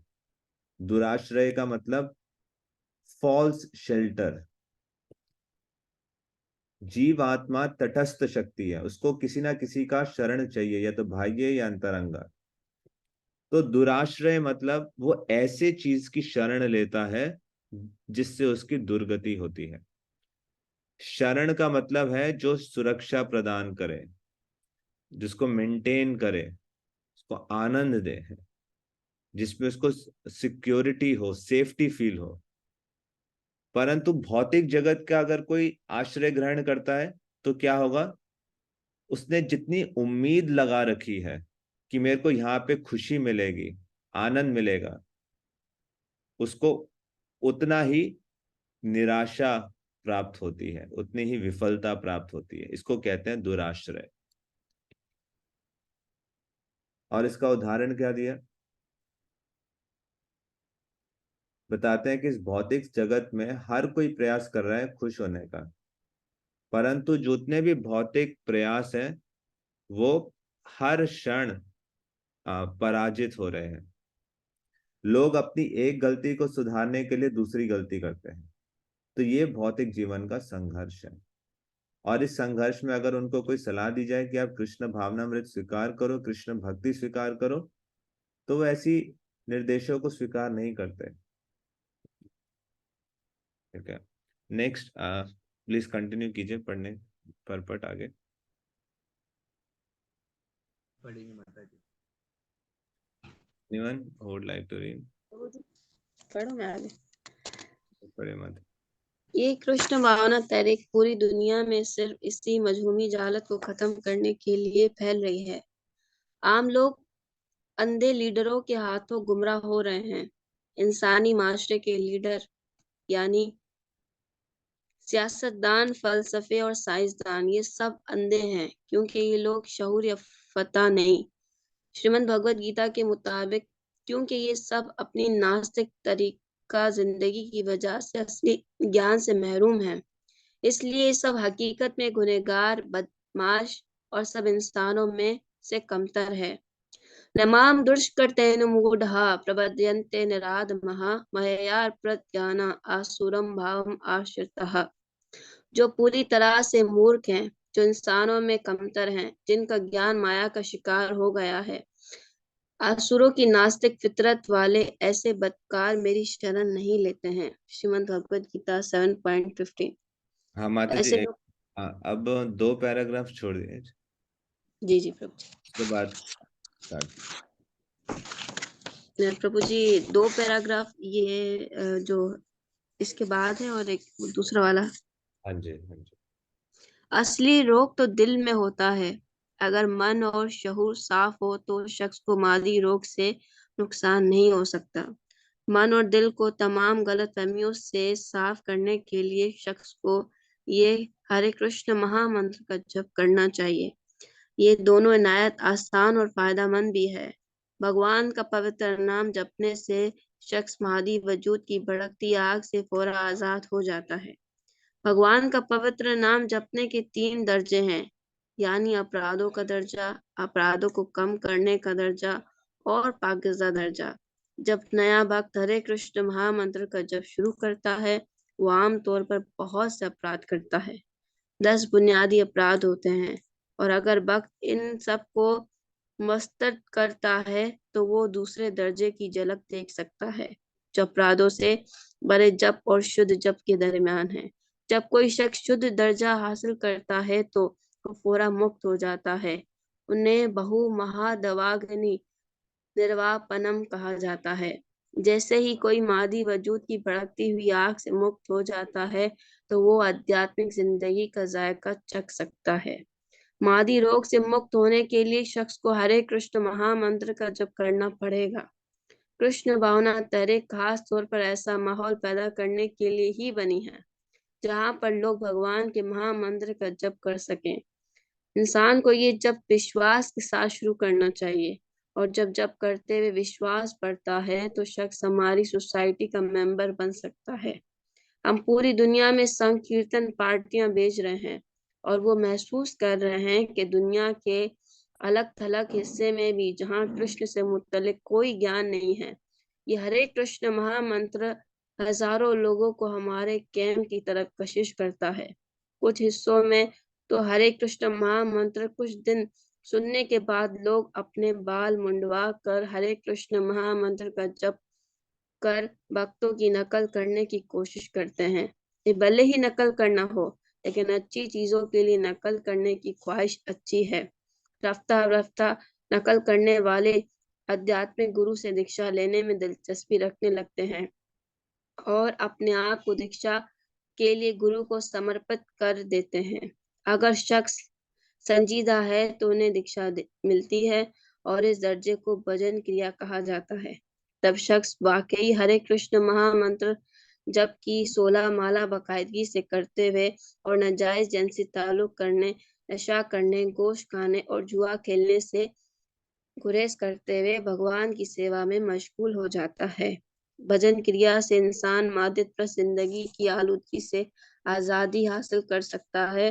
फिर वो रेस्टोरेंट या होटल में गोश्त और प्याज के नाम नाहक जायके से तैयार किरदा चीजें नहीं खाता, और ना ही वो सिगरेट, चाय या कॉफी पीता है। वो सिर्फ नाजायज जिनसी ताल्लुक से ही गुरेज नहीं करता, बल्कि जिनसी जिंदगी से हमेशा के लिए गुरेज करता है। ना ही वो ज़हनी क्यास या जुआ खेलने में अपना वक्त गंवाने में दिलचस्पी रखता है। इस तरह ये समझ लेना चाहिए कि शख्स गैर जरूरी चीजों से पवित्र बन रहा है। अनर्थ निवृत्ति, ये लफ्ज अनर्थ गैर जरूरी चीजों की तरफ इशारा करता है। जब शख्स कृष्ण भावना तहरीक से जुड़ जाता है तो ये अनर्थ फना हो जाता है। जब कोई शख्स गैर जरूरी चीज से मुक्ति हासिल करता है तो कृष्ण भावना की सरगर्मियों को सरअंजाम देते हुए इसमें जम जाता है। यहाँ तक हरे कृष्ण।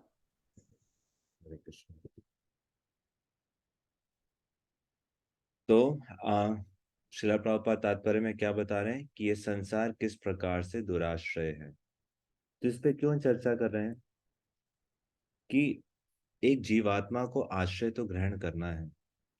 अगर अभी आश्रय हरि नाम में नहीं है, कृष्ण में नहीं है, उनके शिक्षाओं में नहीं है, चरित्र में नहीं है, तो जीवात्मा आश्रय कहाँ पे ढूंढेगा? इस भौतिक संसार में। और कैसे ये जो भौतिक संसार का आश्रय है ये दुराश्रय है, यहाँ पे आनंद नहीं मिलेगा, यहाँ सुरक्षा नहीं मिलेगी। और यहाँ के जो नेता हैं, यहाँ जो नेतृत्व कर रहे हैं, चाहे वो राजनीतिज्ञ हो, दार्शनिक हो, वैज्ञानिक हो, तो उनको श्रील प्रभुपाद तात्पर्य में क्या लिख रहे हैं कि अंधे हैं। क्यों अंधा बताया गया है? क्योंकि आध्यात्मिक ज्ञान नहीं है।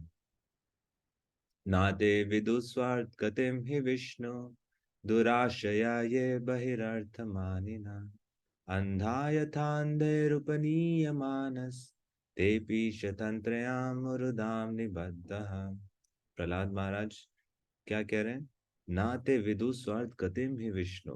लोग नहीं जानते कि उनका असली स्वार्थ विष्णु में है। दुराशया ये बहिरर्थ मानिना, तो वहां पे भी क्या है? दुराशया, ये जो बाह्य शक्ति है दुराशया है। अंधा यथा अंधे रूपनीय माना, एक अंधा व्यक्ति दूसरे अंधे व्यक्ति को पालन कर रहा है, उसके पीछे जा रहा है। एक अंधा दूसरे अंधे को पीछे जाएगा तो क्या होगा? दोनों गड्ढे में गिरेंगे। ते पीश तंत्रयाम उरुदाम निबद्धः। तो ये जो तीन प्रकृति के तीन गुण की जो रस्सी है, इससे बंधे हुए हैं। तो इसलिए बता रहे हैं कि संसार दुराश्रय है, और इसका जो नेतृत्व कर रहे हैं वो भी उनको क्या बोला गया? दुष्कृतिना, जिससे वो जन सामान्य को गुमराह कर रहे हैं, उनको मिसलीड कर रहे हैं। तो इस परिस्थिति में समाधान क्या है? बाहर की दृष्टि में बहुत सारी बीमारियां हैं, समस्याएं हैं, उनका समाधान ही नहीं है। परंतु आध्यात्मिकता में श्री रूप गोस्वामी समस्या भी बता रहे हैं, उसके साथ साथ समाधान भी बता रहे हैं। तो समाधान क्या है? किंत्वादरात अनुदिनम खलुसाई वजुश्चार।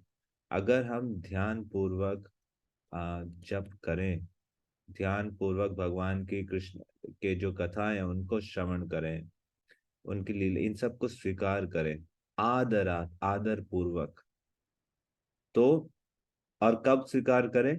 अनुदिनम, प्रतिदिन। तब क्या होगा?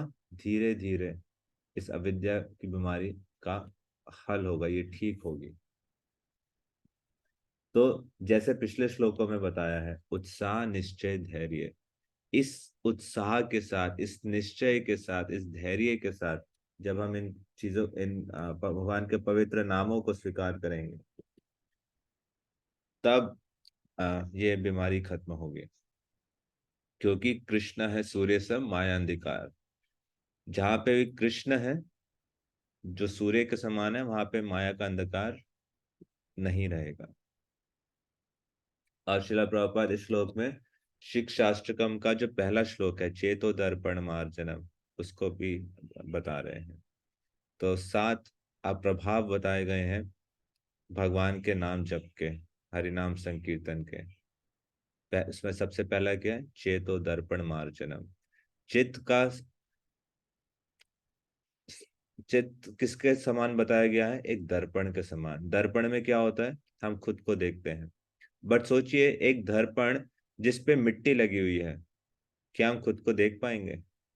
और सोचो, वो मिट्टी की परत कोई मामूली परत नहीं है, 30 किलोमीटर तक मिट्टी की परत है, इतनी गहरी मिट्टी की परत है। तो उसमें क्या दिखेगा व्यक्ति को? मिट्टी दिखेगी। तो मिट्टी हटाने का तरीका क्या है? आप जानते हैं बाहर ऐसी कोई दवा है जो ये बोले कि आपका हृदय शुद्ध हो जाएगा? बाईपास सर्जरी है जो खून के फ्लो को ठीक कर सकती है। परंतु कहीं पे भी कोई ऐसी दवा है जो ये कहे कि जो द्वेष है, क्रोध है, काम की भावना है, ये खत्म हो जाएगी, आप ये टेबलेट लो, इससे ये हृदय के अंदर के सारे रोग खत्म हो जाएंगे? तो वो दवाई क्या है? भगवान का नाम। और फिर श्रील प्रभुपाद आगे बता रहे हैं कि इस नाम जप के करने की 3 अवस्थाएं हैं। सबसे पहली अवस्था क्या है? नाम अपराध। 10 प्रकार के नाम अपराध हैं, तो उन रोज पढ़ते हैं। दूसरी अवस्था क्या है? नामाभास। आज इसको प्रॉपर लिख रहे हैं, स्टेज ऑफ लेसनिंग ऑफेंसेस, जिसमें अपराध से मुक्ति होती है। और फिर सबसे उत्तम अवस्था क्या है? प्राकृतिक अवस्था, जो नेचुरल अवस्था है, वो है शुद्ध नाम, जिसमें व्यक्ति पूर्ण रूप से आध्यात्मिक जीवन का आनंद का रस को चख सकता है, उसका जो स्वाद है उसको चख सकता है। तो जप के 3 स्तर बताए, और उसके बाद क्या बताया कि आध्यात्मिक जीवन में कैसे कैसे अवस्थाएं होती हैं। श्रद्धा, साधु संग, भजन क्रिया, अनर्थ निवृत्ति, निष्ठा, रुचि, आसक्ति, भाव, प्रेम। तो सारी अवस्थाएं कैसे प्राप्त हो सकती हैं? भगवान के ध्यान पूर्वक हरिनाम का जप करके। इसको जब हम अपने जीवन में गंभीरता के साथ स्वीकार करते हैं, तो श्रद्धा से लेकर प्रेम तक जा सकते हैं। तो अब आपसे एक प्रश्न है, आपके पास अगर पेन और पेपर है तो अगले 2 मिनट में आपके माइंड में जितने पॉइंट्स आए उसको आप लिखिएगा। प्रश्न ये है, मेरे व्यक्तिगत जो मैं रोज जपा करता हूँ, उसमें क्या क्या चुनौतियां, कि क्या क्या मुझे समस्याएं आती हैं। आपको अपने कॉपी में लिखना है, या कोई मोबाइल है या किसी कहीं पे, मतलब ऐसा नहीं कि सिर्फ मन में सोचना है, या आपको कहीं नोट कीजिए उसको। हरे कृष्णा बाबू जी, सवाल रिपीट कीजिएगा। भगवान के नाम जप में मुझे व्यक्तिगत रूप से क्या क्या चुनौतियां आती हैं? पहला प्रश्न ये है। हाँ, 1 मिनट आप रुकिए, इस प्रश्न को बाद में लेंगे, इससे पहले एक और प्रश्न लिखिए। क्या मैं भगवान का नाम जप करना चाहता हूँ? हाँ तो क्यों, और नहीं तो क्यों नहीं?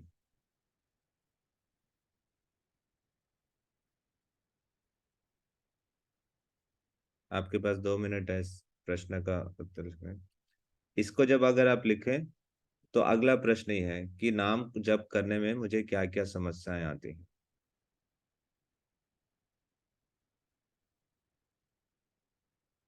इन 2 प्रश्नों का उत्तर आप लिखें।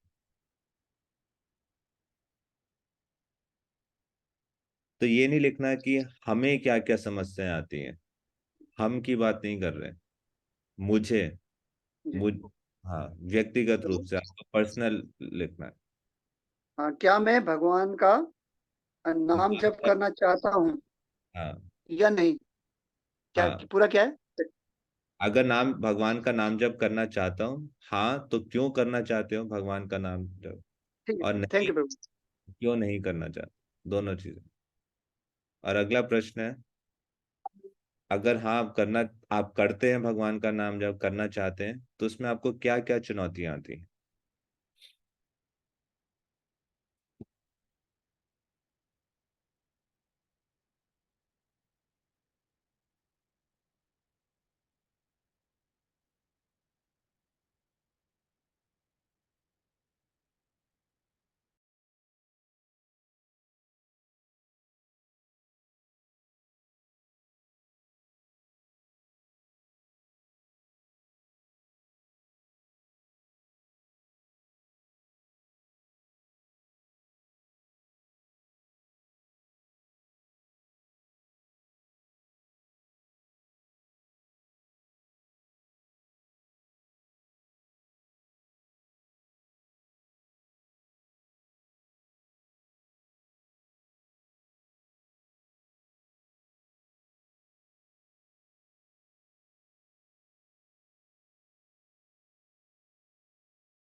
प्रभु दूसरा था कि मेरे रोजाना जप करने में कौन कौन सी रुकावटें आती हैं। जी, मुझे किन चुनौतियों का ओके सामना जी जी प्रभु जी। ओके हो गया प्रभु।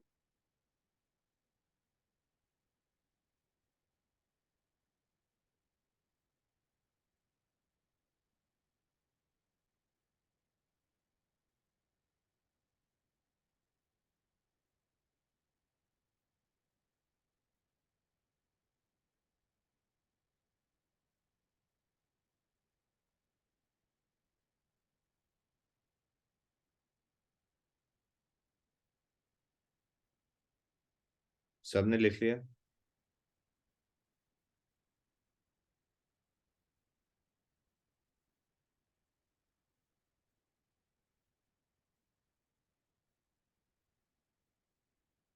प्रभु जी सवाल लिखना है, इसका जवाब भी लिखना है। जवाब लिखना है, सवाल नहीं। अच्छा, जवाब देना है प्रभु, उसका बताना है 2 मिनट में। क्या बात है। प्रभु जी कह रहे हैं अपने प्रश्न लिख कर इस पर नोट कर लीजिए, जो जिसमें पॉइंट आते हैं सारे पॉइंट लिखे इसके जवाब में।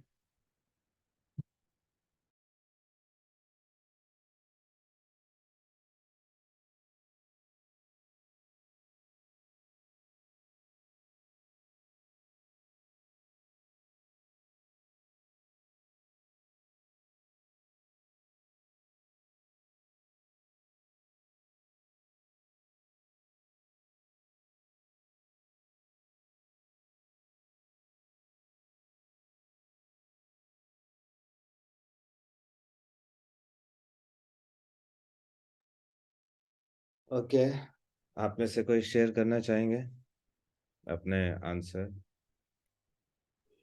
यस प्रभु जी। कोई साहस करेंगे? यस, निकुंज लीला माता जी। प्रभु मैंने 3 लिखे हैं, क्यों मैं करना चाहती हूँ, क्योंकि बताइए। मैं अपने आप को इस वक्त बहुत रिलैक्स फील करती हूँ, एक हल्कापन फील होता है कि जब भगवान का नाम जब मैं लेती हूँ। दूसरा, अब मैं इस संसार से बहुत थक चुकी हूँ, दूसरों की करते करते सेवा थक चुकी हूँ, अब से मैं कृष्ण का नाम जाप करना चाहती हूँ। तीसरा, अब मेरी जिंदगी का बस एक ही लक्ष्य है, अपनी जो मैंने गलती की थी भगवान से अलग होने की, अब मैं उसको सुधारना चाहती हूँ, अब वापस मैं अपने भगवान के पास जाना चाहती हूँ। हरे कृष्णा। ओके, कोई चुनौती? मेरा माइंड बहुत इधर उधर भागता है, जब मैं नाम जाप करती हूँ इधर उधर भागता रहता है। दूसरा, एक नींद भी होती है, अगर लेट हो जाती हूँ रात को तो थोड़ा मुश्किल होता है सुबह उठने में, अगर 1 बज जाता है तो 4 बजे उठना थोड़ा मुश्किल हो जाता है, तो मेरी नींद भी एक मेरे लिए रुकावट हो जाती है। हरे कृष्ण। धन्यवाद। ओके, कोई ऐसे भक्त जो बिल्कुल भी उत्तर नहीं देते? उनका नाम लेंगे, जो कुछ भी नहीं बोल रहे, कई क्लासेस से चुप बैठे हैं।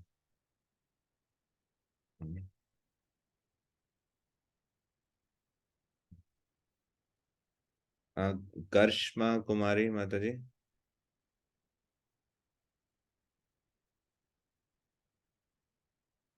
आप हैं करिश्मा कुमारी माता जी? ओके, शोभराज दास प्रभु। हरे कृष्णा प्रभु, दंडवत प्रणाम। जी दर्शन प्रभु, आप अपने। भगवान हरे कृष्णा। यस, बताइए। हरि बोल। जी हाँ जी जी। जी जी प्रभु प्रभु, भगवान का नाम मेरी जिंदगी में इसलिए बहुत जरूरी है क्योंकि हमारा मन बहुत गंदा है, और हमारी आदतें, हमारा आचरण, ये बहुत सारी चीजें हैं जिससे हम नाम जप में जैसे जैसे आहिस्ता आहिस्ता रुचि बढ़ा रहे हैं, वैसे वैसे ये सारी चीजें आहिस्ता आहिस्ता हमसे निकल रही हैं, छूट रही हैं। जैसे चाय पीना था, आहिस्ता आहिस्ता चाय भी छूट रही है, छूट गई है। जैसे देर से उठना था, अभी आहिस्ता आहिस्ता जल्दी उठना शुरू हो गए हैं। और बहुत सारी ऐसी चीजें जो हमें भगवान की तरफ ज्यादा आकर्षक कर रही हैं और बढ़ा रही हैं, जैसे भक्तों की सेवा होगी, मंदिर की सेवा होगी, और प्रभु अगर हम ये नहीं करते तो हम बहुत सारे पीछे चले जाते हैं। हमारे मन में रिलैक्स, मेरा ये तो निजी अनुभव भी है, अगर एक दिन भी माला नहीं करता तो मेरे मन में बेचैनी होती है, सुकून नहीं होता। जैसे क्रोध आना या अलग अलग ऐसी चीजें संसारी, और बहुत सारी प्रभु ऐसी चीजें हैं। और प्रभु रुकावट भी बहुत हैं। जैसे मेरी क्या मेरा ये शेड्यूल है, बहुत स्ट्रगल शेड्यूल है। सुबह 8-9 बजे दुकान पर जाना, फिर रात को मोड़ जल्दी आना, फिर मंदिर की सेवा होती है, यहाँ पर मंदिर में सारे भक्तों के संग में कीर्तन करना वगैरह, और जैसे दुकान के काम, फिर घर घर के काम, और दूसरे भी बहुत सारे काम, यहाँ पर मंदिर की सेवा भी मेरे ऊपर है।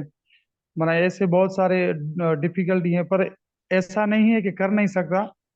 ये सारे मन के भी बहाने हैं।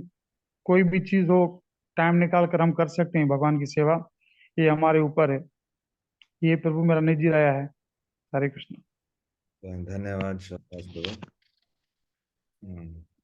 हाँ, ईश्वर मुरारी प्रभु। हरे कृष्णा प्रभु। प्रभु ये माइंड को सुकून मिलता है, और ये भगवान और गुरु का भी यही आदेश है, और इसके सिवा और कोई रास्ता भी नहीं है।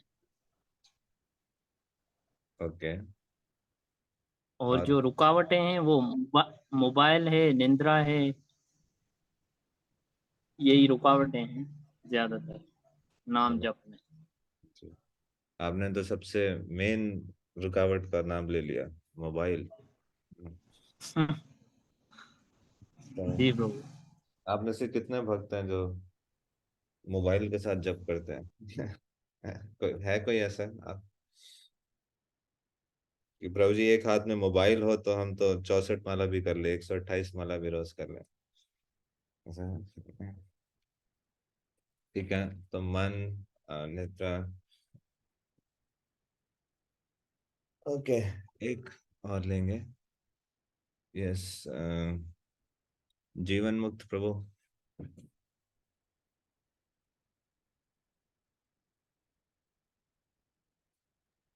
हरे कृष्ण प्रभु।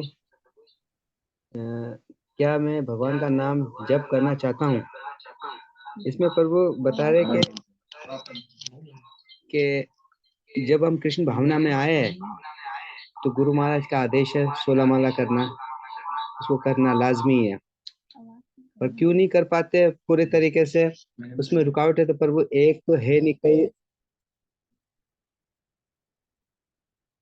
कई रुकावटें है प्रभु। एक आदि बताए तो क्या बताए। इसमें बच्चों की रुकावटें बहुत है, बीवी बच्चों की, फिर ड्यूटी की भी रुकावट है, लेट ड्यूटी पे से आते हैं। पर 16 माला का भगवान का शुक्र है, गुरु महाराज का, वो पूरी करते हैं फिर भी। हरे कृष्ण। बहुत इंटरेस्टिंग पॉइंट बताया आपने।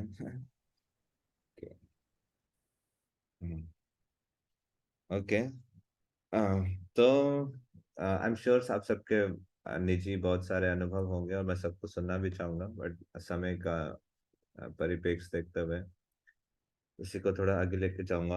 अब अगला प्रश्न, आपको उसका उत्तर लिखना है। तो जो आपने रुकावट लिखी है उसका क्या समाधान हो सकता है?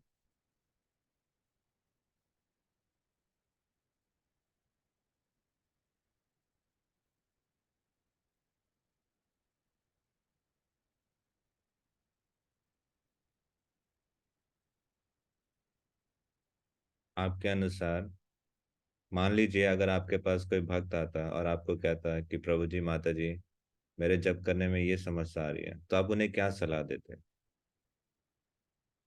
या आपके अनुसार उस समस्या का क्या समाधान हो सकता है, उसको भी आपको लिखना है।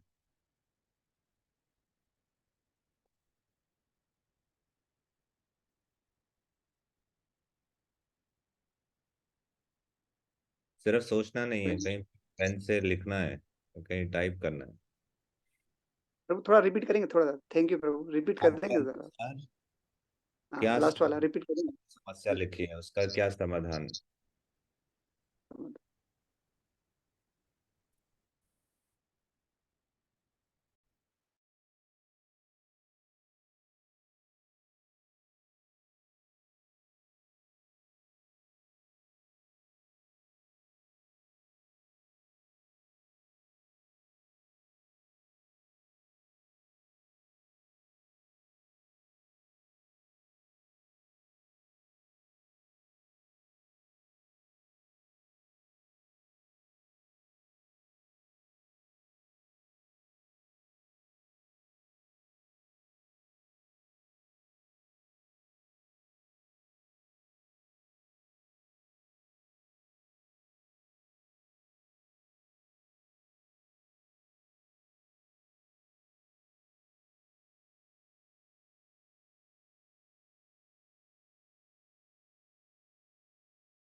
अगर ये फिजिकल क्लास होती तो हम एक दूसरे के साथ डिस्कस भी करते। इसमें हम बोलते हैं कि आप एक दूसरे के पास जाएं और उनसे समाधान मांगे, उनके साथ शेयर करें और समाधान मांगे। कभी भी कर सकते हैं, क्लास में गाइड करके हम डिस्कस कर सकते हैं, पर समय का हाँ परिप्रेक्ष्य देखते हुए अभी हम नहीं करेंगे। परंतु आप जब भी मिले आपस में तो ये चर्चा कर सकते हैं। एक तो समाधान आपने खुद लिखा, और आप अ, अ, अन्य भक्तों से भी पूछ सकते हैं कि इस समस्या को आप कैसे मैनेज करते हैं अपने जीवन में। ओके। तो एक बार मैं मायापुर में भागवतम क्लास हो रही थी। वहाँ पे एक माता जी क्लास दे रही थी, शिला प्रभुपाद जी की शिष्या थी।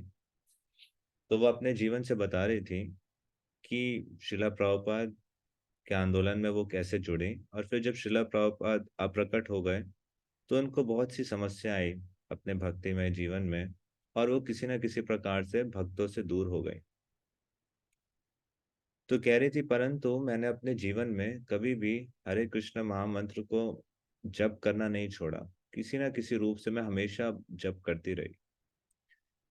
और फिर वो बता रही थी कि कैसे जो ये जप है एक ब्लैक बॉक्स के समान है। जैसे एयरप्लेन होता है ना, अगर क्रैश हो जाए तो अगर उसमें से ब्लैक बॉक्स में से सिग्नल आता रहता है जिससे एयरप्लेन कहाँ पे क्रैश हुआ उसकी लोकेशन पता लगती रहती है, उसको ढूंढते हैं। तो कह रहे थे उसी प्रकार से महामंत्र कैसा है, उस एयरप्लेन का जो ब्लैक बॉक्स है उसके समान है। जब तक महामंत्र कर रहे हैं तब तक कृष्ण के साथ जो हमारा संबंध है, संपर्क है, वो जुड़ा हुआ है। और वो बता रही थी कि क्योंकि उन्होंने महामंत्र करना नहीं छोड़ा, अब वो जीवन के अपनी अंतिम अवस्था में वापस भक्तों के संग में आई, वापस वो मायापुर धाम में आई थी अपना आखिरी जो पल है उसको बिताने के लिए। तो अपने जीवन से वो बता रहे थे। ऐसे ही शिला हरिदास ठाकुर से जब पूछा गया, जब उनको कहा गया कि तुम तो इस परिवार में हो, तुम ये हिंदू भगवान का नाम क्यों ले रहे हो, हरे कृष्ण महामंत्र को इसको तुम छोड़ दो। अ, तो हरिदास ठाकुर ने क्या कहा कि तुम मेरे जीव शरीर के खंड खंड कर दो, परंतु हर खंड से हरि नाम निकलेगा, मैं हरि नाम लेना नहीं छोड़ सकता। अभी मैंने कुछ ही दिन पहले एक लीला पढ़ी थी जिसमें भगवान कृष्ण रात्रि में इस ग्रेस जनन निवास प्रभु उस लीला का वर्णन करते हैं। हिज होलिनेस सुबक स्वामी महाराज की व्यास पूजा ऑफरिंग थी, तो उस अपनी ऑफरिंग पर देते हुए उसमें उस लीला का व्याख्यान कर रहे थे कि एक बार भगवान कृष्ण रात्रि में महल से निकलते हैं, तो उनकी जो पत्नी है सत्यभामा वो हैरान होती हैं। तो वो पूछती हैं कि इतनी रात्रि में कृष्ण कहाँ जा रहे हैं। तो उनके पीछे जाती हैं और उनको कहती हैं कि आप आपकी सेवा के लिए सारी सुविधाएं यहाँ पर उपलब्ध है, हम सब आपकी सेवा के लिए जितनी चीजें चाहिए थी, जो भी चाहिए हमने यहाँ पे रखा है, तो आप इतनी रात में उन सबको छोड़ के कहाँ जा रहे हैं। तो भगवान कृष्ण ने कहा चलो तुम मेरे साथ, मैं तुम्हें दिखाता। तो उन्होंने वहां गए जहाँ पे कैंप लगा हुआ था और जहाँ अर्जुन विश्राम कर रहे थे। तो अर्जुन के जो केश हैं वो खुले हुए थे, और उन्होंने सत्यभामा से कहा कि तुम कान लगा के देखो सुनो। तो अर्जुन के केश से महामंत्र की ध्वनि आ रही थी। तो बता रहे थे कि किस प्रकार से जो भगवान है अपने भक्तों की प्रेम और भक्ति से विभूषित उसके उससे वश में आ जाते हैं। तो भगवान का जो साथ जो प्रेम पूर्वक जो संपर्क है उसके लिए जो उसका आधार है वो भगवान का नाम है। तो कितना ध्यान पूर्वक हम जप करते हैं उससे हमारे आध्यात्मिक जीवन का क्या क्वालिटी है वो निर्धारित होगा। तो ध्यान पूर्वक जप करने के लिए क्या क्या चीजें आवश्यक है। तो सबसे पहले तो इस महामंत्र की जो महिमा है इसको समझना। दूसरा, गुरु के जो इम्पोर्टेंस है उसको समझना है कि गुरु साधारण व्यक्ति नहीं है। जब हम गुरु को साधारण व्यक्ति समझते हैं तो महामंत्र गुरु के द्वारा दिया हुआ सबसे उत्तम उपहार है। तो जब हम व्यक्ति को ही साधारण समझेंगे तो उन्होंने जो उपहार दिया उसको भी साधारण समझेंगे। तो गुरु की महिमा को समझना, हरि नाम की महिमा को समझना, और उसके बाद आप सबने अपने अपने साक्षात्कार शेयर किए कुछ भक्तों ने, और आप सबके खुद के अपने आध्यात्मिक इच्छाएं हैं। तो उसको संयोग के रखना, उसकी सुरक्षा करना, असत्संग से बचना, और कुछ व्यवहारिक टिप्स जो कई भक्त शेयर करते हैं, जो उन्हें मदद करते हैं भगवान का ध्यान पूर्वक नाम लेने में। पहला है कि शास्त्रों को पढ़ना। जितना हम शास्त्रों को पढ़ेंगे उतना हमारा भगवान के प्रति प्रेम विकसित होगा, जो सिद्धांत है वो स्पष्ट होंगे। प्रभुपाद ने शास्त्र क्यों लिखे हैं? प्रभुपाद सिर्फ यही बोल देते हैं हरे कृष्ण महामंत्र जप करो और बस खत्म, वह एक लाइन लिख के छोड़ देते हैं। तो ये क्यों लिखे हैं इतने शास्त्र?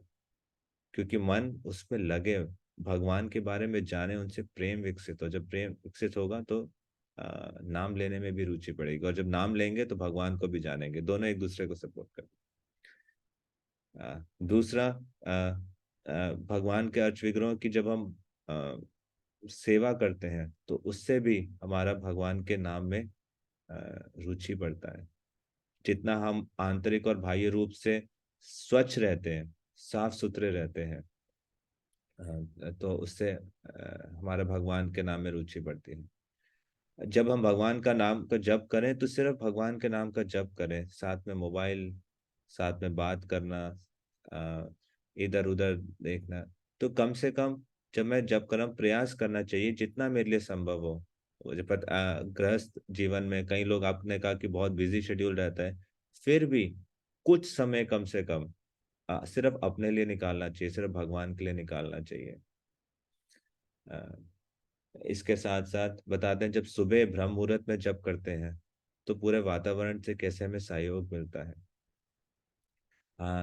इसके साथ साथ जितना हमारा स्वास्थ्य अच्छा रहेगा उतना जप में भी मन लगेगा।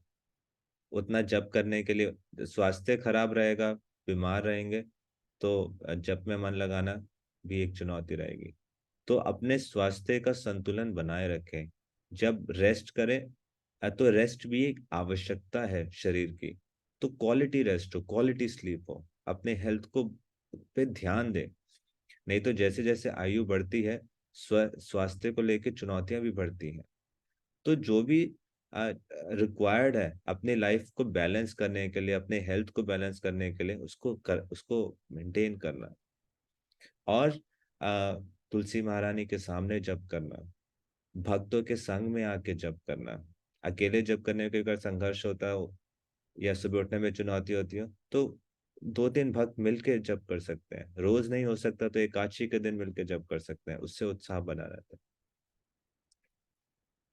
तो ऐसे कई सारे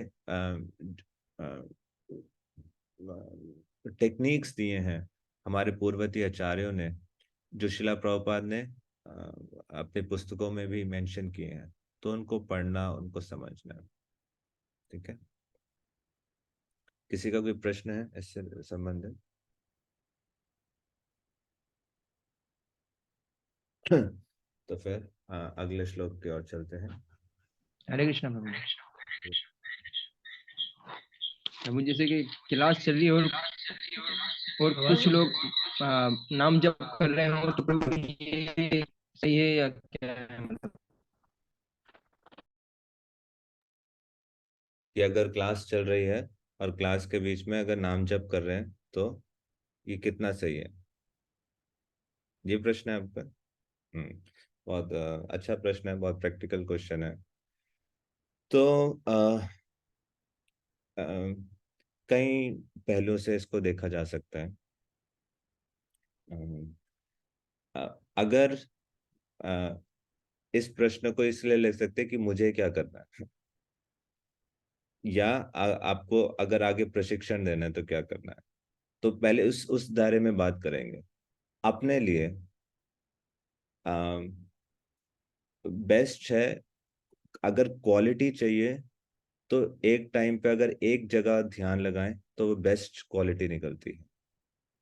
तो मान लीजिए जब हम क्लास में बैठे हैं, या तो जप कर लें तो ध्यानपूर्वक जप कर सकते हैं, या फिर जब हम श्रवण कर रहे हैं, कृष्ण कथा को श्रवण कर रहे हैं, तो कृष्ण कथा को श्रवण करें। अगर ये सिर्फ यहाँ इसका सिद्धांत नहीं है कि जप और, ये आप लाइफ में कहीं पे भी प्रिंसिपल देखेंगे मोस्टली जगह अप्लाई होगा। अगर फोकस चाहिए लाइफ में, और प्रोडक्टिविटी चाहिए, और हृदय की संतुष्टता चाहिए, सेटिस्फेक्शन चाहिए, तो जितना मन लगा के फोकस के साथ वो कार्य करेंगे उतना ही अच्छा रिजल्ट आएगा।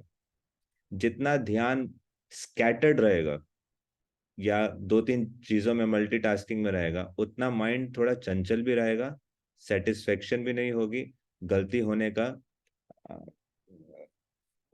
स्कोप भी ज्यादा रहेगा, है ना? तो पहला तो ये है। अब दूसरा जो मेरे मन में आ रहा है कि भगवान ने क्या कहा है, तो बोला कीर्तनिया सदा हरि कि भगवान हमेशा हरि नाम मन में स्मरण कर सकते हैं, चल सही है। तो अगर कोई अपने जीवन की उतनी उन्नत अवस्था में है कि वो निरंतर जप कर सकता है, भगवान के कथा को सुनते हुए भी वो भगवान के नाम का जप कर सकता है, तो वो भी एक अवस्था होती है। कहीं कहीं वरिष्ठ भक्तों को देखा है, कहीं सन्यासियों को देखा है, उनका उनका हाथ हमेशा बीट बैग में रहता है, सिर्फ प्रसाद पाने के लिए या बाथरूम जाने के लिए निकलता नहीं, तो हमेशा अपना हाथ बीट बैग में रख के इसी बात का अभ्यास कर रहे होते। तो मुझे अपना स्तर देखना है। अगर मैं सिर्फ फॉर्मेलिटी के लिए अपना जप पूरा कर रहा हूँ, जप में भी ध्यान नहीं दे रहा और कथा में भी ध्यान नहीं दे रहा, अगर मेरे को संघर्ष हो रहा है, तो मेरे को एक टाइम पे एक चीज कर सकता। परंतु अगर मैं, आपको लगता है कि मैं इतना सशक्त हूँ कि मैं भगवान के नाम के प्रति पूरा आदर पूर्वक कर रहा हूँ और कृष्ण कथा को भी मैं पूर्ण रूप से आदर दे रहा हूँ, तो आपके ऊपर है। व्यक्तिगत अब मेरा जो अनुभव है कि जब भी मैं ऐसे 2 चीजों को करने का प्रयास करता हूँ, तो ना मेरा जप में मन लगता है ना मेरा कथा में मन लगता है, तो संघर्ष होता है। परंतु कई बार कई भक्त होते हैं, उनको कथा में कोई रुचि नहीं होती, वो बैठे होते हैं, ऐसा नहीं है कि कथा के लिए बैठे हैं, वो टेम्पल हॉल में बैठे होते हैं, हमें लगता है कि वो कथा के लिए बैठे हैं, तो अपना टेम्पल हॉल में बैठ के जप कर रहे होते हैं। ठीक है प्रभु जी। धन्यवाद प्रभु जी। जहाँ पे आप फुल फोकस्ड होके भगवान की सेवा कर सके, क्वालिटी से सेवा कर सके, जिस प्रकार से डू दैट।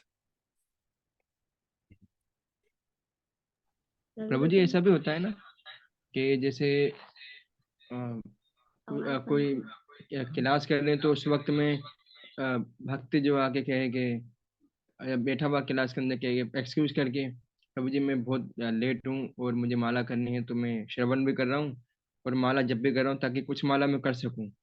तो ऐसा भी प्रभु देखा है, ऐसा भी अक्सर देखा है प्रभु। बिल्कुल। कई बार जैसे आप सबने बताया कि कई बार इतनी जिम्मेदारी होती हैं, सुबह सुबह दुकान पे जाना है, फिर घर के परिवार में जाना है, मंदिर की तरफ से सेवा भी है, और कई बार दिन में इमरजेंसीज भी आ जाती हैं, उसका जप ही नहीं हुआ और वो इतनी चिंता में है कि मेरे को अपनी 16 माला जप पूरा करना है, और मंदिर की तरफ से भी प्रेशर है कि तुमको क्लास में आना ही आना है, तुम्हारी क्लास में सेवा है, आयोजन करना है, तो वो कब कैसे सेवा, कब माला कैसे पूरा करें। तो इसलिए मैंने बताया कि इस पर्सपेक्टिव से कि क्या मेरे लिए है, जहाँ पे ये पर्सपेक्टिव है कि मैं दूसरों को ठीक करने लग जाऊं, दूसरों को ये करने लग जाऊं, तो हमें उनका कारण हो सकता है नहीं पता, वो किस उद्देश्य से कर रहे हैं, तो दोनों चीजों को ध्यान रखना चाहिए। तो कभी कभार ऐसा हो जाए तो वो एडजस्टमेंट करनी पड़ती है, बट अगर हर बार यही हो रहा है और रोज ही इमरजेंसीज आ रही है और रोज ही टाइम की प्रॉब्लम हो रही है, तो फिर अपने कुछ लाइफस्टाइल में हम क्या बदलाव कर सकते हैं, इस पे भी ध्यान देना चाहिए, क्योंकि ये बहुत अच्छी जगह नहीं है कार्य करने के लिए।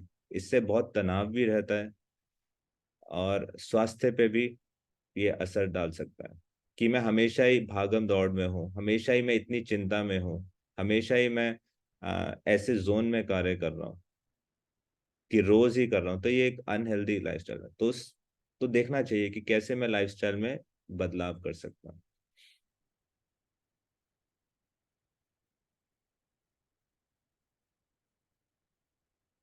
और अगर कोई ऐसे भक्त हैं आपको मिलते हैं कि जो इस चिंता से कर रहे हैं, तो उन्हें हम प्रेम पूर्वक रिलीव कर सकते हैं कि आप प्रभु जी जाइए, आप माला करके आइए थोड़ी देर।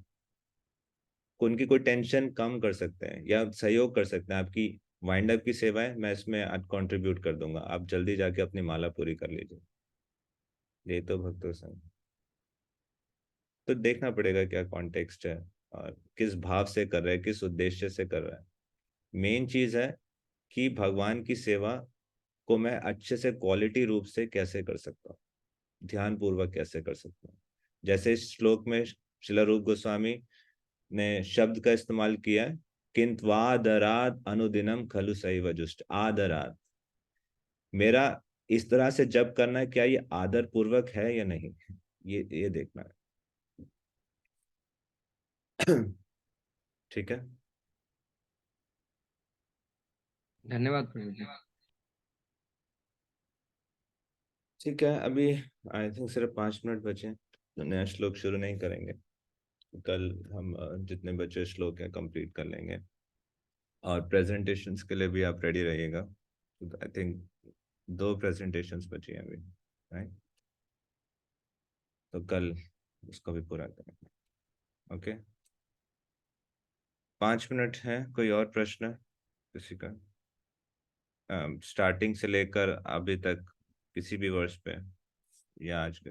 यस, नंद कुमार प्रभु। हरे कृष्णा प्रभु, मैं प्रश्न नहीं, मैं सर ये पूछना चाहता हूँ कि जैसे एक माला माता जी ने और बेला माता जी ने बहुत अच्छा एक नजरिया दिया है कि हम भी कोई एक्ट वगैरह कोई 5 मिनट का भी कर सकते हैं, भेज सकते हैं इस तरह से बना के कुछ, अगर चाहें तो प्रेजेंटेशन के द्वारा। बिल्कुल कर सकते हैं। आपको डे 1 पे ही कहा या था, ये क्रिएटिविटी यूज कर सकते हैं, जैसे आप जी चाहें कर सकते हैं। ठीक ठीक है प्रभु, थैंक यू। हाँ, आपका कल तक का ही समय है, बस ये है। और 5 मिनट मैक्सिमम समय है पूरे ग्रुप के पास, उससे आगे एक्सीड मत कीजिएगा। यस, जीवन मुक्त प्रभु। प्रभु ये 7वें श्लोक में प्रभु ये जो थोड़ा समझ में नहीं आया मुझे, अपराध का दर्जा और अपराध को कम करने का दर्जा और पाकीज़ा दर्जा, ये प्रभु थोड़ा समझ में नहीं आया मुझे। तो ये भगवान का नाम जब करते हैं जी, इसकी 3 अवस्थाएं बताई गई हैं। शुरुआत में जब भगवान का नाम जप करते हैं तो उसमें 10 अपराध भी होते हैं, हरि नाम के प्रति 10 अपराध। अपराध का मतलब क्या है? डिसरिस्पेक्ट करना, जैसे श्लोक में लिखा आदराद, तो निरादर करना। तो इन 10 तरीके से भगवान के नाम के प्रति निरादर किया जाता है, तो वो अवस्था है। परंतु ये शुरुआती अवस्था है, यहीं से शुरुआत होती है। तो जब व्यक्ति नाम जब अभ्यास करते करते शास्त्रों के ज्ञान से, संग से इस आगे प्रगति करता है, तो उसकी अगले स्तर पर पहुंचता है, जो है नामाभास अवस्था। अंग्रेजी में श्रील प्रभुपाद लिख रहे हैं the stage of listening offence. तो ये दूसरी अवस्था है।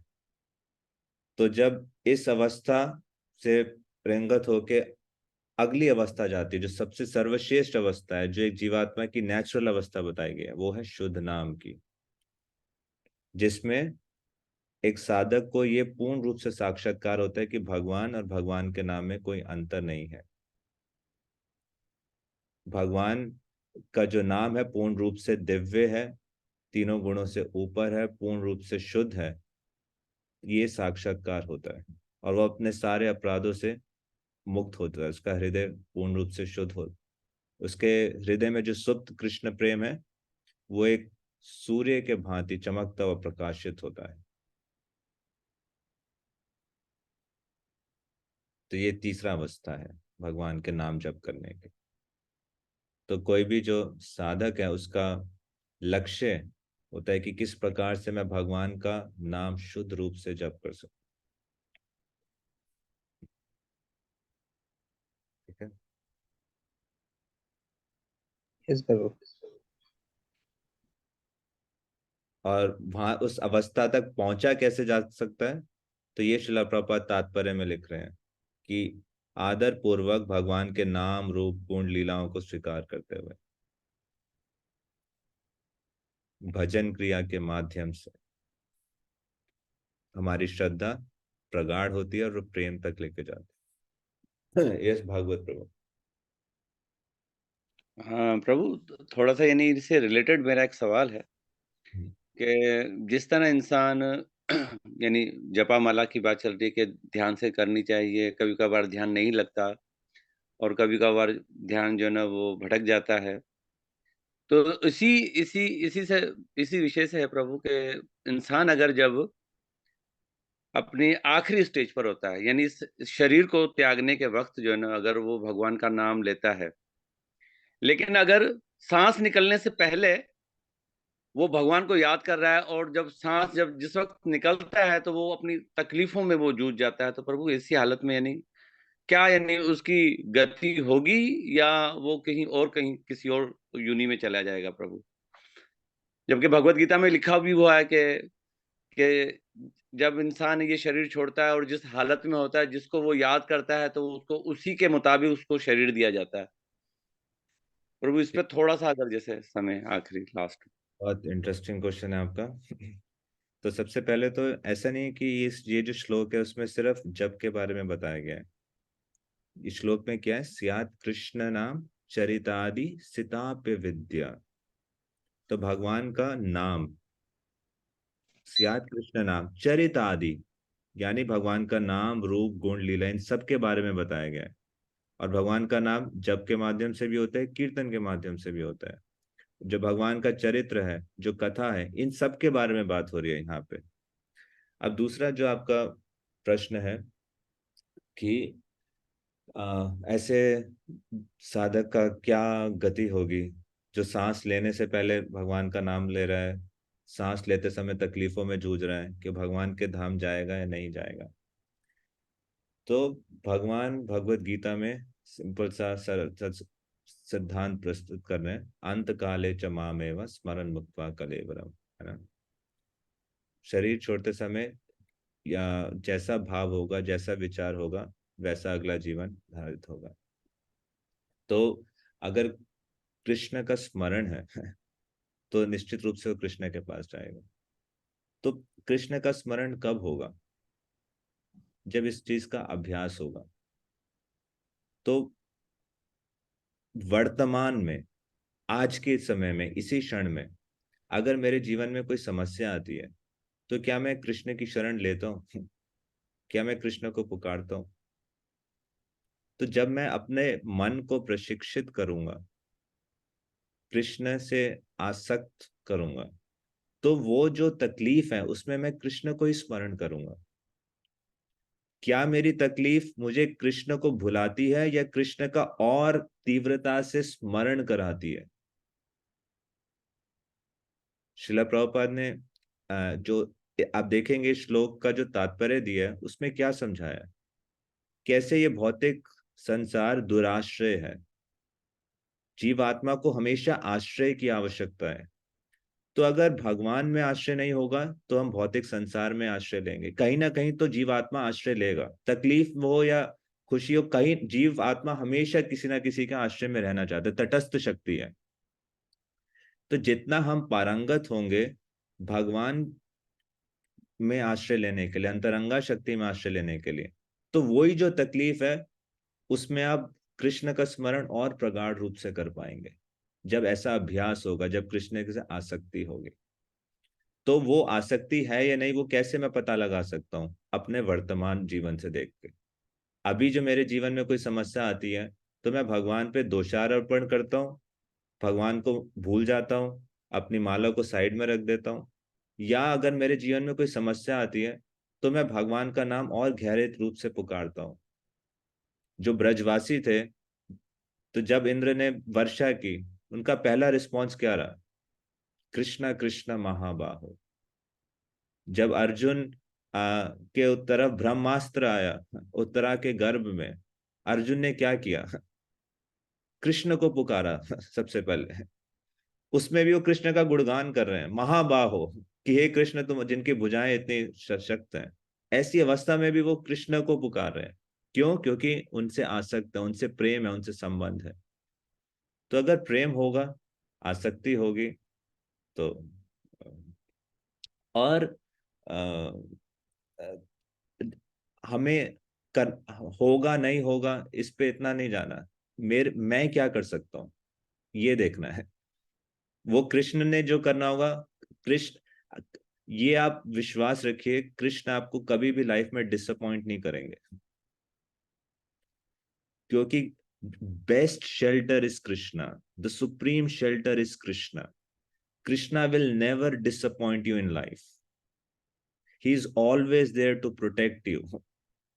Rest assured, he is the best person to take shelter. तो हल्का सा भी अगर आपके मन में संशय है, उसको हटा दीजिए। ही इज द बेस्ट पर्सन। मुझे क्या करना है? मेरे को अपना रोल करना है। How can I give my best to Krishna? I need to trust Krishna and I need to act in a way Krishna can trust me, कि कृष्ण भी मुझ में विश्वास रख सके। तो निश्चित रूप से this is the supreme auspicious path. पूरी श्रद्धा के साथ आप आगे बढ़ते रहिए, तो वो रहेगा। धन्यवाद प्रभु, बहुत जबरदस्त। Thank you. ओके, यहीं पे हम विराम देंगे। आप सबका बहुत बहुत धन्यवाद। श्रील प्रभुपाद की जय। शिवानंदन प्रभु की जय।